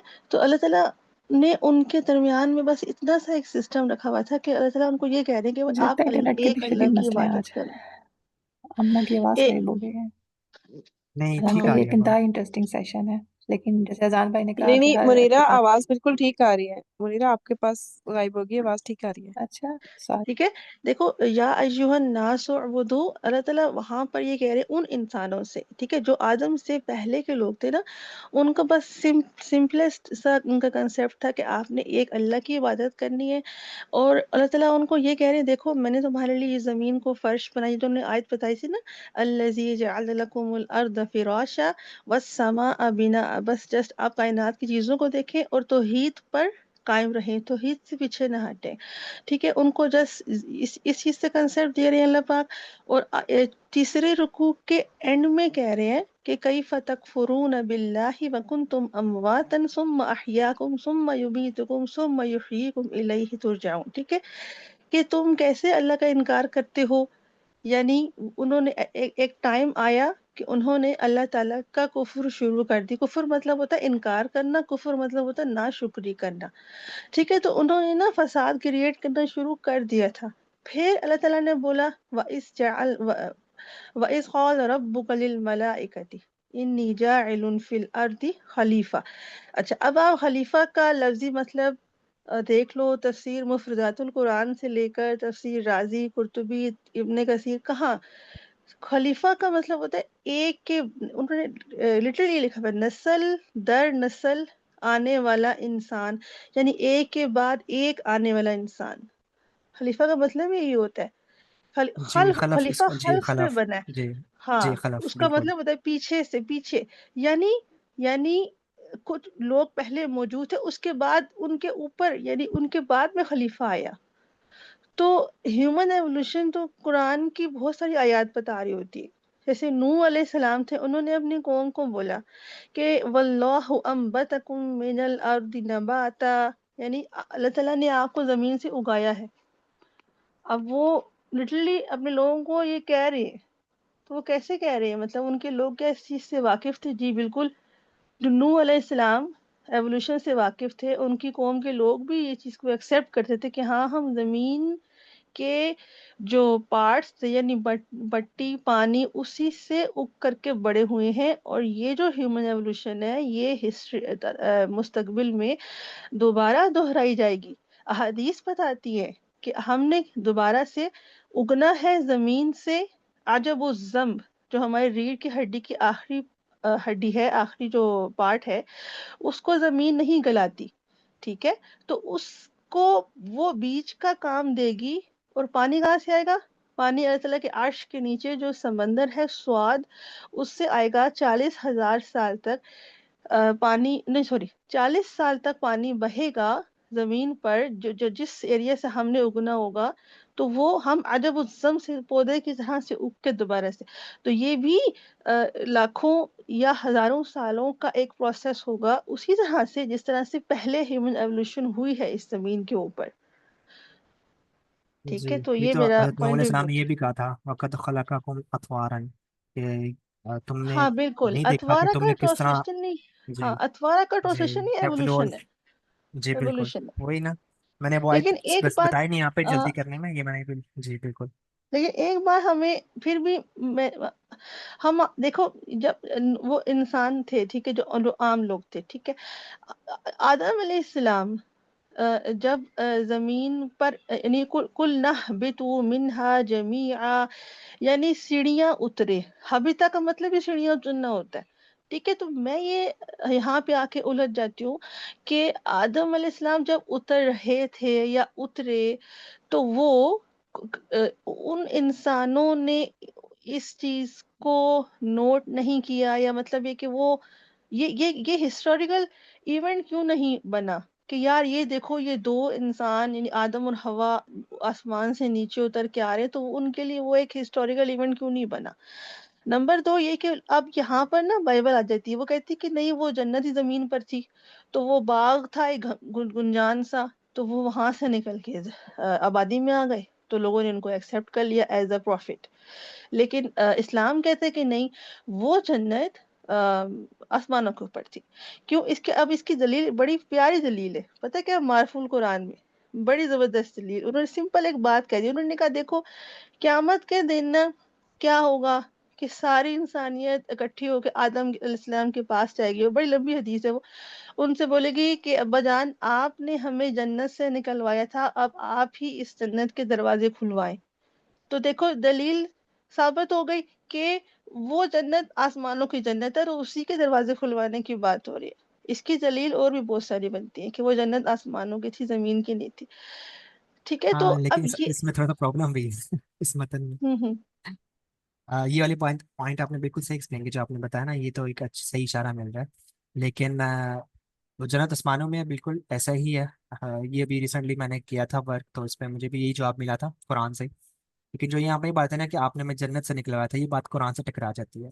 कुरान ये नहीं कहता कि हज़रत आदम अलैहिस्सलाम को जन्नत से क्यों निकाला गया था, गलती की वजह से निकाला गया था, नहीं। वो गलती तो हुई थी, लेकिन वो एक ट्रेनिंग प्रोसेस था हज़रत आदम आदम अलैहिस्सलाम का जन्नत के अंदर। अब आप ये खुद भी देखें ना कि जन्नत के अंदर तो कोई लिमिटेशन होती नहीं है, तो दरख्त की लिमिटेशन अल्लाह ताला ने क्यों लगा दी? जन्नत में जो मर्जी खाओ पियो, वो दरख्त की क्यों लिमिटेशन लगी? वो जन्नत तो फिर ना हुई, जन्नत में जो मर्जी करें। बाय द वे जन्नत ही हो, मैं वैसे एक बात कर रहा हूँ।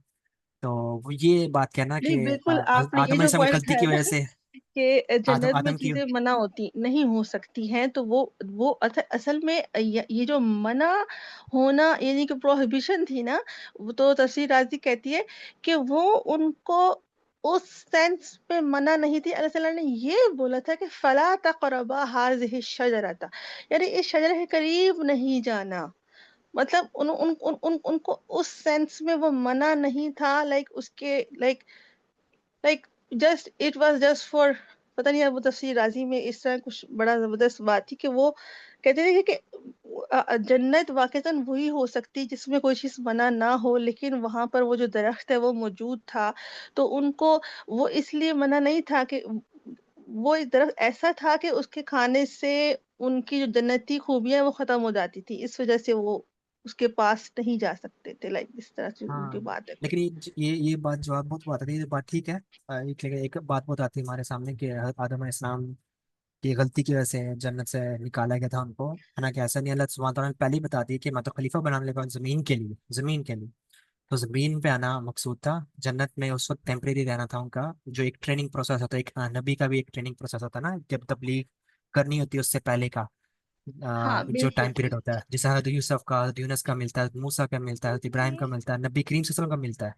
जो कौम में तबलीग करनी थी उससे पहले का जो एक ट्रेनिंग फेज गुजरता है, तो वो था हज़रत आदम अलैहिस्सलाम को जन्नत के अंदर। और शैतान ने भरपूर हमला किया उसने, तो बस वैसे क्या दिए उसने, यहाँ तक बोलती मैं तो आपका खैर खा हूँ खैर खा तक उसने बात कर दी। तो बहरहाल वो एक ट्रेनिंग प्रोसेस था, तो गलती की वजह से हम सब जन्नत से नहीं निकाले गए, तो ये बात गलत है।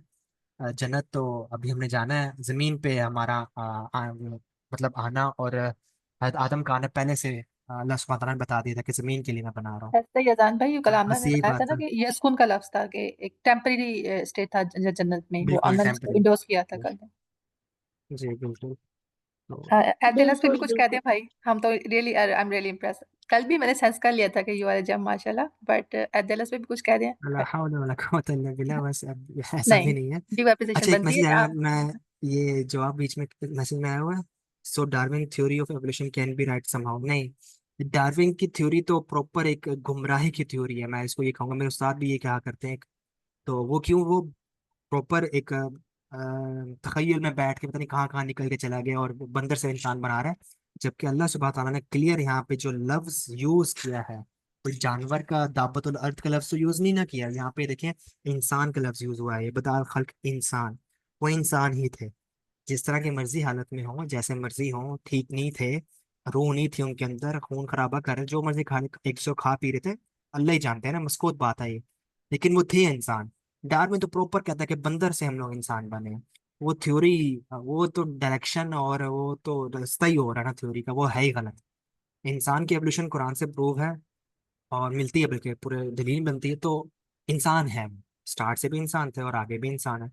तो बीच में बंदर और स्टार में बंदर ऐड कर देना, वो बहुत बड़ी ज्यादती और नाइंसाफी है। तो वो डार्विन का, बल्कि हमें ये अब ये देखे ना, हम साइंस ग्रुप के हैं सब, तो अब हम ये इंसान अगर तरक्की कर रहे होते पहले या अभी भी कर रहे हो, तो पूरा आर्कियोलॉजिस्ट का डिपार्टमेंट ओपन होता है, इंसान जाके फॉसिल्स के ऊपर तहकीक कर रहे हैं, मुसलमान सॉरी, इंसान कह रहा हूँ, इंसान तो कर ही रहे हैं, मुसलमान नहीं कर रहे, मुसलमान करे डिपार्टमेंट खोलें और साइंस के ऊपर तहकीक करें, फॉसिल्स पे तहकीक करें। और इंसान का प्रोसेस, ये एलिमेंट जमीन में जो मिलते हैं जिस मिट्टी से अल्लाह ने बताया, उसके ऊपर तहकीक ज्यादा करें, वो अब सब नॉन मुस्लिम्स कर रहे हैं। हमारे पास कुरान ने कितने इशारे में दे दिए। तो ये कुरान देखिए, ये है कुरान असल मुहिम कि हमें कुरान से नतीजे निकालने हैं। अगर हम लोग ये नहीं करेंगे तो कॉम्पिटेंट नहीं होंगे। तो मुसलमान कॉम्पिटेंट नहीं है यस। इस वजह से, तो मार खा रहे हैं। बहुत मैं अच्छा एक सवाल और है। पॉइंट बताना चाहती हूँ कि देखिए वो जो जैसे अब आजकल जो हम सब हैं, हम बनी आदम हैं या हम बनी नो इंसान हैं, ये भी तो सवाल उठता है ना। जी उठता है, तो मुझे वहां भी पे इस सवाल ने बड़ा बुक्स तंग में किया बुक्स में है। लिखा आता है कि जो अंबिया कराम है ना, वो तो सबके सब आदम की औलाद में से हैं। ठीक हो गया। हाँ, ये मैंने तो यहाँ अच्छा पे आप ऐड किया, देखिए लेकिन जब मैंने एड्रेस नहीं किया मीन्स। नूह अलैहिस्सलाम का जो सैलाब आया था, ठीक है, तो नूह अलैहिस्सलाम को हम कहते हैं आदम सानी। तो देखिए अगर आप कहते हैं कि नूह अलैहिस्सलाम का जो सैलाब आया था वो सारी जमीन पर आया था, तो ठीक है, फिर हम भी सब बनी आदम हैं। ठीक है, और अगर तो यस। नूह अलैहिस्सलाम का सैलाब सारी जमीन पर नहीं आया था, मतलब कुछ स्कॉलर्स की राय होती है ना, ठीक है, वो कहते हैं नहीं नहीं आया, अभी मतलब उनके उन्हीं के एरिया में आया है। तो फिर जमीन पर फिर बनी नो इंसान भी मौजूद है और बनी आदम भी मौजूद है। लेकिन मतलब आप देखें कि इंसानों में और आदमों में कितना डिफरेंस है। क्या ये बात सही है या वो बात सही है, इसमें फिर मुझे कंफ्यूजन हो जाती है। जी, मुझे भी कन्फ्यूजन थी बहुत, और मैं जब तक मैंने ये पिछला टॉपिक सारा तैयार किया था ना, तो मुझे भी एक दो सवाल है, फिर मैंने कहा यार ये तो मैंने भी स्टार्ट में इतना गौर से नहीं सोचा, लेकिन फिर जब सवाल है हदीसों के थ्रू भी, और मैंने कहा ये सवाल है, तो उसके ऊपर थोड़ी सी तहकीक की, तो अल्लाह सुब्हानहू तआला ने थोड़ा सा दिमाग खोला और कुछ दोस्तों की भी हेल्प हुई, तो जवाब मुझे मिला इसका। ये मैंने यहाँ पे ऐड किया, लेकिन मैंने एड्रेस नहीं किया, मैं टॉपिक ज़्यादा लंबा हो जाएगा, भाई बात हम लंबी सुनना ना हो चाहते हैं, जाए। Kindly can you please. ये सिंपल, मैं सिंपली बस बताता हूँ कि ये बात सही है। हम प्लीज। सब आज जितने भी इंसान मौजूद है ना, हम सब बनी बनी आदम ही हैं। हम सब बनी आदम है। हम बनी नो इंसान की औलाद नहीं है, हम बनी आदम की औलाद ही है। उसकी रीजन सिर्फ इतनी है, कुरान ने इसकी दलील दी हुई है बाय द वे। बस मैं शॉर्ट करके बता रहा हूँ कि जब सलाह आया नूह अलैहिस्सलाम के ऊपर, तो जो जुर्रियत बची है, वो हज़रत नूह अलैहिस्सलाम की जरूरत बची है। यानी हज़रत नूह अलैहिस्सलाम की जरूरत, अब जरूरत को भी देखना कि सिर्फ क्या वो वाकई सिर्फ हज़रत नूह की जरूरत थी। तो ये भी एक बड़ी ज्यादती नजर आती है ना, कि सिर्फ हज़रत नूह की जरूरत ही बची थी ईमान वाली, और बाकी कोई भी ईमान नहीं लाए थे। तो इसका जरूरत से जवाब और मैंने ढूंढा, तो थोड़ा सा मुझे इशारा मिला कि हज़रत आदम अलैहिस्सलाम की नबूवत औलाद के अंदर ही सारे नबी आए हैं। सारे नबी हज़रत आदम की औलाद में से हैं, वो एक आयत है पूरी बात है। बाकी हज़रत आदम की जो औलाद बची है, उसमें कुछ चंद लोग जो नूह की औलाद भी थे, घर वाले थे कुछ, और उनकी जो कुछ औलाद थे, कुछ उनके लोग आ रहे थे, वो उनको अल्लाह सुब्हानहू तआला ने सिर्फ बचाया था, जो ईमान ले आए थे। बाकी जितने भी लोग थे जो बनी नौ इंसान थे, खास खास तौर पे वो ईमान नहीं लेके आए। जो ईमान लाए थे, जरूरत बची, वो हज़रत आदम अलैहिस्सलाम की जरूरत बची है, जो भी थोड़ी तादाद थी। तफसीरों में तो हमें 80 कुछ इस तरह की तादाद मिलती, कुरान ने तो नहीं जिक्र किया, तो हम कुरान ने सिर्फ इतना ही कहा कि थोड़ी तादाद थी, कलील तादाद थी, तो इतना ही कहना ठीक है। तो वो जो तादाद थी, वो हज़रत आदम की औलाद ही थी। तो फिर वो सलाब है, तो वो फिल्टर लगा, भाई तो सारा फिर साफ आया नेफिलियम और हुआ। जाइंट्स की बात होती है यहाँ से, तो फिर आप इस कंसेप्ट को भी सपोर्ट दे रहे हैं तनु के जमाने में, जो फिर सालातीन भाई कहते हैं कि नो इंसान का मतलब है kind of other species as compare to human, they could be more अच्छा पावरफुल। साहिल दिन। तो नेफिलियम हाँ और जाइंट्स साहिल भी यहाँ से दिन। सपोर्ट होते हैं, अच्छा अगर साहिल यही दिन की बात जो है। ये साहिल दिन की जो ये थ्योरी आती है, जो इनकी ये ओपिनियन है, राय आती है, ये ज़्यादातर वो लेते हैं बाइबल और ओल्ड टेस्टमेंट, इस साइड से लेते हैं ना। कुरान ने तो ऐसे ये सच बात नहीं कि कुछ सपोर्ट मिलता जरूर है, लेकिन अगर हम देखें ना, तो जायंट्स और ये सब थे, वो बहुत ताकत में थे, वो बहुत बड़े, और वो ना उनके जिस्म भी कुछ और था, ऐसा ही है ना। लेकिन हमें कैसे? कुरान से एक इशारा मिलता है कि जो इंसान के तख्लीक के अंदर जो बड़ापन आया है, ताकत आई है, वो तो जाके कौम लूत से पहले जो कौम साले कौम हूद आई थी ना, उनको ये ताकत मिली थी। उससे पहले इंसान इतना ताकतवर नहीं था। सही। सही। तो वही कह रहा हूँ ना कि वो ठीक है, ओपिनियन उनकी सही है, लेकिन हमें कुरान से पहले ढूंढना पड़ेगा ना, कुरान से क्या जवाब मिलता है। इसके ऊपर एक सेशन और करेंगे इंशाल्लाह, कि इंशाल्लाह करेगा। जो भाई एक बार हजरत थोड़ा नूह सा और ड्रॉप अलैहिस्सलाम। दो। जी जी एक सवाल का और बोलें। जवाब दे दे। अभी उन्होंने पूछा मिसबा ने कि ये नफ्स वाहिदा वाला ये क्या बात है, कि हमने बस ये हम थोड़ा एक्सप्लेन कर दें, फिर आज चूंकि इन्फॉर्मेशन को अब्सॉर्ब भी करना होता है ना, फिर सेशन खत्म करेंगे, फिर नेक्स्ट टाइम करेंगे इंशाल्लाह इसको। अच्छा, ये ये इसको हम लोग ऐसे रखते हैं कि मैं शॉर्ट ही बताऊंगा, लेकिन आ, श्योर। ये ऐसे ही है।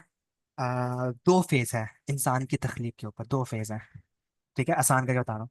पहला फेज सूरत निसा की, ये आयत नंबर 1 नफ्स से वाहिदा से स्टार्ट होती है कि अल्लाह सुब्हानहू तआला ने एक पहले नफ्स बनाया, उस नफ्स से उसका जोज बनाई, मतलब उसकी बीवी बनाई। फिर ये दो पार्ट हुए, ठीक है। इसके बाद से फिर वो सजदा की आयत अगर हम लोग करें, जगह मैं बार बार हाईलाइट भी कर रहा था कि सुम्मा का लफ्ज आ रहा है वहां पे। अम, ये रहा, ये सुम्मा का लफ्ज देख रहे हैं ना आप लोग। इंसान की प्रोसेस स्टार्ट की मिट्टी से, फिर सूरत निसा की आयत आई कि एक नफ्स बनाया हमने, उससे उसकी जोजा बनाई। उसके बाद फिर उनकी उन दोनों से उनकी ये वाला पार्ट सुम्मा आया, फिर उनकी नस्लें चली। फिर उसके बाद उन्हीं नस्लों को ठीक किया, फिर उनके अंदर रूप होंगी। तो ये चीज़ है कि दो पार्ट में हुआ, पहले नफ्स वाला पार्ट आया, उससे उसकी बीवी बनी, ये एक पार्ट हो गया। सेकंड पार्ट उनकी नस्लें चलेंगी और फिर उनको ठीक और रूप होंगे, ये थर्ड उनका सेकंड पार्ट आया। तो ये दो पार्ट है इस इंसान के तख्लीक का ना। आई होप कि क्लियर हो गया होगा। नहीं नहीं, क्लियर नहीं हुआ, दोबारा बताएं प्लीज।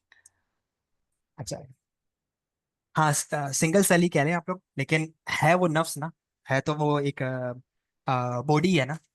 तो एक इंसान अल्लाह सुब्हानहू ने पहले बनाया, नफ्स बनाया एक, उस नफ्स से अल्लाह सुब्हानहू तआला ने उसकी जोजा बनाई। ठीक है, तो पैर बन गए, ये एक पार्ट हो गया इंसान की प्रोसेस का, स्टार्टिंग फेज जो है। ठीक है, ये एक पार्ट हो गया। जैसे यहाँ पे आके अल्लाह सुब्हानहू तआला ने सूरह सजदा में बता दी ना कि खलकल इंसान मिन तीन। उसके बाद सूरह निसा की आयत अगर हम लोग यहाँ पे फिट इन करें, तो नफ्स वाहिद बना, उस नफ्स से उसकी जोजा बनी। ठीक है, जी बिल्कुल, अब सूरह निसा उसके में भी ऐसे बाद, ही है। सूरह निसा में भी जी, ऐसे कि नफ्स उस, वाहिद बनाया, फिर उससे उसका जोज बनाया, फिर उससे जी, इंसान और रजल और इंसान निसा फैले। फिला दिए हमने, माशरे जी, में फिला दिए। अब वो ये एक फेज हो गया, नफ्स वाहिद और उससे इसकी बीवी बनाना, ये एक फेज हो गया। सब समझ आसानी करने के लिए बता रहा हूँ मैं। उसके बाद फिर ये सुम्मा वाला पार्ट यहाँ पे अगर हम लोग ऐड करें, फिर उन दोनों ने क्या किया होगा, मियाँ बीवी हैं तो उनकी नस्लें चली उनसे। ठीक है, ये जाला नस्ल वाला पार्ट चला उनका, जब नस्लें चलती रहीं, ये सेकंड पार्ट उनका स्टार्ट हो गया, एक इंसानियत की इर्तिका का, इंसानियत एवोल्यूशन का। फिर उसको क्या किया, अल्लाह अल्लाह सुब्हानहू तआला ने उसको फिर मजीद बेहतर किया, सुम्मा सवाहु, फिर ठीक किया।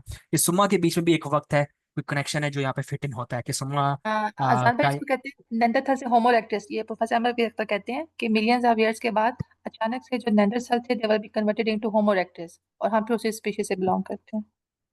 हम्म, बिल्कुल। ये वो हो तो सकता है। ये है, तो आई होप कि शॉर्ट करके मैंने बताया कि यहाँ पे ये दो फेजेस के अंदर इंसान की एवोल्यूशन हुई है। मेजर फेजेस देखने को मिलते हैं कि इंसान का मिट्टी से प्रोसेस स्टार्ट होना जमीन की, फिर एक नफ्स वाहिद बना, उससे उसी से उसकी जोजा बनी, ये एक फेज कंप्लीट हुआ। सेकंड फेज ये बना कि उससे उसने नस्लें चलाई, और उसी सेकंड फेज के अंदर ही उन्होंने उनको ठीक किया और उनके अंदर रूप होंगी, जिसके अंदर उनके अंदर दिल, कान और आंख वगैरह सब कुछ आए, दिमाग आया, अकल आई, और फिर वो शऊर और फहम की तरफ आ गए, अकल की तरफ आ गए। तो ये सेकंड फेज हुआ इत्तिका का। जजाकल्लाह, जजाकल्लाह भाई, बहुत शुक्रिया। आमना कुछ ऐड जी, करना चाहेंगे? अहद लस्त का फिर हाँ, इंशाल्लाह मैं कभी करेंगे। एक और जो आयत है बड़ी वाज़ेह है ह्यूमन एवोल्यूशन के हवाले से, सूरतुल बकरा ही की आयत है। कानन नास उम्मतन वाहिदा फबअसल्लाहु नबिय्यीन मुबश्शिरीन व मुनज़िरीन, के लोग जो है नास, नास देखो जहाँ पे नास का वर्ड आता है ना तो बड़ा इम्पोर्टेंट होता है वो नास। कानन नास उम्मतन वाहिदा, ये जो लोग थे ना वो एक ही उम्मत थे। फबअसल्लाहु नबिय्यीन मुबश्शिरीन व मुनज़िरीन, फिर अल्लाह ताला ने बास किया यानी भेजा नबियों को, खुशखबरी देने वाले और डराने वाले। तो ये आयत बड़ी वाज़ेह बताती है कि आदम भी नबी थे, खलीफा थे, तो ज़मीन पर जब वो आए तो ज़मीन पर पहले से नास मौजूद थे। बिल्कुल सही, बिल्कुल सही। और ये जो सूरत निसा की आयत नंबर 1 है ना, नफ्स वाहिद वाली, यहाँ पे ज्यादातर जो रुझान सबका गया वो यही गया कि यह आदम और हवा की बात हो रही है। लेकिन मुझे भी खुद ऐसे लगता है, मेरे उस्ताद ने मुझे बताया कि यहाँ पे दलील नहीं बनती, क्योंकि इतलाक नास का हो रहा है, और आगे फिर रिजाल पे ना मारफा और नकरा का जो कायदा होता है ना अरबी में, वो अप्लाई हो रहा है। तो वो अगर उसका बेस्ट ये है कि मैं उसके बाद भी थोड़ी रिसर्च कर भी रहा था, तो उर्वतुल वस्का में उसका उसका जवाब बड़ा जबरदस्त उन्होंने लिखा हुआ है कि वो वहाँ पे मुराद हजरत आदम और हजरत हव्वा नहीं है, वो नफ्स वाहिद से, वो इंसान का फर्स्ट फेज है, इंसान के इर्तिका का। अच्छा ठीक है, आपको बिल्कुल समझ आ शुरू, द गया? वेरी फर्स्ट क्रिएशन, क्या आप ये यस कहना चाह रहे हैं? मैं समझ गई यस आपकी यस बात। पहला पहला the very first point of creation. Yes ठीक, यस। बिल्कुल लॉजिकल बनती है बात, समझ आती है बात। ठीक है फिर अलान भाई, अगर किसी का मजीद सवाल नहीं है तो हाँ ये बहुत है अब्सॉर्ब करने के लिए। अल्हम्दुलिल्लाह, टू मच। कुछ कहना चाह रही हैं सुंबर आप? अनम्यूट कर लें। जी, मैंने यही कहना था कि अगर वो आप कह रही थी ना कि ज़मीन पे पहले जिन्नात भी थे तो मार के उनको भगाया, तो ये क्या? ये थ्योरी इसराइली है मैम, रिवायात है। ये एक इसराइली थ्योरी बेसिस है। रिवायात तो तफसीरों में तब बहुत मिलती है, मैं इंसान यही तो बात है ना। इंसान मौजूद थे तब? ये इंसान के मौजूद होने का सबूत मिल रहा है, बल्कि जिन्नात के होने का सबूत नहीं मिल रहा। कहानी तो उलट गई है। जिन्हीं वही जिन्नात ना। तो इंसान से भी पहले बनाए गए हैं, ये भी एक आयत है, मैंने यहाँ पे ऐड नहीं की। इंसान से पहले अल्लाह सुब्हानहू तआला ने जिन्नात बनाए हैं, जिन्नात की तख्लीक की है। जिन्नात बहुत पहले से हैं, लेकिन जिन्नात को आपस में फसाद करते होंगे, जाहिर बात है उनके पास सही गलत दोनों ऑप्शन है ना, तो वो फसाद करते होंगे। इसमें ऐसी कोई बात नहीं, इंसान भी तो फसाद कर रहे हैं, सही गलत की इख्तियार इंसान के पास है, तो जिन्नात के पास भी है, असल उन्होंने में भी जहन्नम अजाम में भाई और ये कहानी दोजख ये में थी जाना है। इसराइल में कहानी ये है कि फिर इज़राइल आसमान से आया था, फिर मलाइका की जमात के साथ, फिर उसने यहाँ से आके सारा मतलब एक जी जी, ऑपरेशन ये क्लीन अप इसराइली किया था और रिवायत सबको सारी। हटाया था, तो यहाँ से वो चीज़ कंफ्यूज हो जाती है। जी हम कहते हैं जी जी, जिन्नात ये रहते थे। ये जी, देखिए कुरान में ऐसी कोई बात नहीं है कि कुरान जिन्नात ऐसे बात। इब्लीस इतना इबादत गुजार था, अगर इतना इबादत गुजार होता वो, तो वो एक इंसान से इतनी मतलब खार खा के गुरूर कर गया, तो बात अकल में ही नहीं ना आती कि वो इतना इबादत कर रहा था, वो एकदम कहाँ से कहाँ पलट गया। यहाँ से पे आपने गलत तस्वुरात बनते हैं। तो कुरान ने ऐसी समझ कोई गई। बात की नहीं, मुझे आज तक कोई ऐसी बात नहीं ना मिली, ना मुझे कुछ उस्ताद ने बताया जिन्होंने कुरान पढ़ा है और बताया, मुझे सिखाया है। वो भी कहते हैं ऐसा कुछ भी कुरान में नहीं, ये सारे हमें बाइबल वगैरह उधर बकायदा ये बातें मिलती है ना, कि जिन्नात और फरिश्तों की आपस में, एंजल्स और इनकी आपस में डेविल्स जी, की लड़ाई हुई थी, तो आपस ये लड़ाई क्या चलती। कुछ हुआ। एक दो हदीसों का भी कुछ सपोर्टिव मिलता, तो वहां से हमने तफसीर कर दी कुरान की। तो हालांकि कुरान तो ऐसा कुछ कह ही नहीं रहा। अच्छा एक बात मुझे मैं थोड़ा सा बस क्लियर कर दूं, फिर हम सेशन खत्म करते हैं। आपने हमें ये समझाया है कि मलाइका एक बहुत बड़ा सबसेट है क्रिएशन का, जिसके अंदर जो आमना भी बात कर रही है, नूर और नार से दो और सबसेट हैं, जिसमें से जो फिर फरिश्ते हैं वो नूर वाली कैटेगरी में चले गए और उनके पास किसी किस्म की कोई वो नहीं है, वो अमर पे या सुकून नहीं फ्री करते। विल कह लें, बट जो यस। ना जी जी फ्री विल शायद होते भी नहीं करते या नहीं है, ये बात पे देख लेते हैं। लेकिन जो नार वाली कैटेगरी है जिसमें फिर जिन आते हैं, वो भी एक सब सेट ऑफ मलाइका है, but they kind of refuse. ये हम समझे हैं, अब तक एग्री किया हमने। ऐसे ही है ना भाई? सबसेट भी कह लें, ठीक है, लेकिन सबसेट ही कहेंगे ना, एक्चुअली में अगर वो सबसेट ही अलग। कहते तो मलाइका में फिर बात पूरी लेकिन नहीं कर। हाँ, हजरत इब्ने अब्बास की एक तफसीर में कॉल मिलता है, मुझे भी, मैंने भी पढ़ा है, लेकिन देखा जाए तो आमना भी जिन्नात एक सबसेट में अलग रख रही है, क्रिएचर है आमना ना, उसको मलाइका लेकिन के जन्नत। सबसेट में रख रही हैं। हाँ, लेकिन मैं इसको अलग रखता हूँ, उसकी रीजन जो आयत में दलील मिलती है ना, कि अल्लाह सुब्हानहू तआला ने जिन्नात को वो नारे समूम से बनाया, वो जो आग का जो एक हीट होती है, जो हमें नजर नहीं आती, हमारी आंख देख नहीं सकती उस आग को, जो आग जी, के ऊपर वाला पार्ट होता है, उससे बनाया है। तो वो फॉर्म देखे तो एनर्जी और फॉर्म फिजिक्स के मामले में देखे तो वो बात तो मिलती जुलती है, मैं आपकी लेकिन बात समझ रही हूँ, तकनीक लेकिन अलग मलाइका के है। सबसेट में रखना कि नहीं रखना, ये मुझे बताएं, ये बहुत इंपॉर्टेंट बात है मैं मेरी। मैं नहीं रखता अलग ही रखता, आप नहीं तकनीक अलग रखते, है। बस ठीक है, ठीक है, मैं हाँ, समझ गई, खिलाफ जो राय दलील हो मुझे सकता है। मिलती है कुरान से, जी, दलील जो मिलती है वो मलाइका की तख्लीक अलग है, इन जन्नात की तख्लीक अलग है। ठीक है, तो ठीक है। मिलती आमना जुलती जरूर है, ये कह सकते हैं। सही, आमना कोई बात है? लेकिन लेकिन फिर वही बात आती है ना कि इब्लीस जो है वो मलाइका के बीच में खड़ा हुआ क्या कर रहा था जब अल्लाह पाक ने सजदे का हुक्म दिया, तो वो why was he there at that time? हाँ, ये पॉइंट सोचने वाला ना, इब्लीस उनके साथ नहीं था ना इसलिए तो अल्लाह हाँ, ताला ने वहाँ पे कायदा मुस्तस्ना मुनकते का लगाया ना, इल्ला इब्लीस का। अच्छा ये ये मुझे पता है आप क्या कह रहे हैं, क्योंकि इससे ऊपर वाला पॉइंट एक तो मुस्तस ये जो आपने अभी लफ्ज बोला है ना, इससे इससे ऊपर वाला पॉइंट भी तो हो सकता है ना, दो राय है कि वहां पर था या वहां पर उस वक्त वो नहीं था, ये आप कह रहे हैं ना, उस वक्त वो वहां हाँ, पर नहीं अब था। एक एक ये भी इशारा मिलता है ना कि मलाइका के थ्रू उस तक पैगाम पहुंचा होगा, अल्लाह सुब्हानहू तआला का ये हाँ, पैगाम लेके जाओ, बिल्कुल। तो उनको पहुंचाया, तो यस, इब्लीस ने आगे से फिर कहा इंसान आ रहे हैं इनकार यहाँ कर पे दिया। जमीन पे लेकिन इससे ये कैसे साबित होता है कि इब्लीस फरिश्तों में से नहीं है? इब्लीस फरिश्तों की एक किस्म में से तो है ना? बताया तो है, वो वो कह रहे मुस्तस्ना मुनकता का जो कायदा है ना, वो बताता है, जैसा मिसाल मैंने ली ना, कि चार मेरे दोस्त आ रहे हैं, अहमद, हम्म। बिलाल, हसन और उस्मान। उस्मान, ये सब आए, उस्मान आज बिल्ली नहीं लाया या आज बिल्ली ले आया, तो बिल्ली क्या इंसान है? नहीं ना, तो वो अलग मखलूक है ना, लेकिन साथ आती है, लेकिन वो इंसान तो नहीं। इसी तरह ये इल्ला जो आ रहा है ना, इल्ला, वो और बताता है कि ये मुस्तस्ना मुनकते है। मुनफसिल होता तो फिर हम लोग उसी कैटेगरी में फॉल करते हैं। मुनफसिल से ये मुराद होता कि एक ही कैटेगरी के हैं, बट वो इब्लीस उसमें शामिल नहीं है, एक ही कैटेगरी के है। लेकिन मुनकते भाई सजदे का ये हुक्म बता तो रहा है सजदे का हुक्म तो जी। मलाइक पे लगता है ना, सजदे का हुक्म तो मलाई मलाइक पे नहीं, लगा। नहीं सूरत कहाफ में अल्लाह ने बताया है, जन्नात को भी सजदे का हुक्म किया, इब्लीस को अल्लाह ने हुक्म किया था। ठीक है, सूरत समझ गई। कहाफ के अंदर मैं आयत समझ गई, जज़ाकल्लाह। 51 है गालबन, मैं समझ गई आपकी इसमें बात जी। जी। तो ये वही बात बताई रहे सूरत बकरा के अंदर, ये फैसला सुनाना मलाइका को, आज पता चले कल पता चले, मलाइका को इससे क्या मसला है, वो तो ला यस्बिकूना बिल कौल नहीं करते ना, कि खलीफा आ रहा है, उन्हें क्या फर्क पड़ता है इंसान है या नहीं है, तो वो तो अल्लाह की इबादत करते हैं। तो फर्क किसको पड़ना था, वो इन जिन्नात को सुनाना, ये मकसूद था फैसला, कि खलीफा आने वाला है अब जमीन के अंदर, जो तुमसे बहुत मुख्तलिफ होगा। और देखा उसी जिन्नात के अंदर से इब्लीस निकला, उसका ग्रोह निकला, जो शयातीन हो गए, जिन्होंने फिर इंसान को गुमराह करने की कोशिश की है। सारे ये जो जिन्नात तो ऐसे नहीं है जो इंसान को गुमराह इब्लिस करते की हैं। जो है कि इब्लिस ने इतनी इबादतें की और वो सब हुआ भाई, वो सब कहानी तो फिर बिल्कुल एक तरफ रखनी जी, पड़ेगी। एक तरफ मैं कहता हूँ हमें देखनी नहीं चाहिए, क्योंकि इसराइली नहीं नहीं रिवायात है ना, क्यों सारा नहीं। कुछ, कुरान तो नहीं ऐसा कुछ नहीं कह रहा। देखिए या तो आप ये कह रहे हैं कि कुरान पाक है, या फिर आप ये कह रहे हैं कि इसराइली रिवायात हैं। तो बीच में अहादीस और आसार सहाबा यानी अकवाले सहाबा को हम क्यों नहीं इम्पोर्टेंस दे रहे इस मामले में?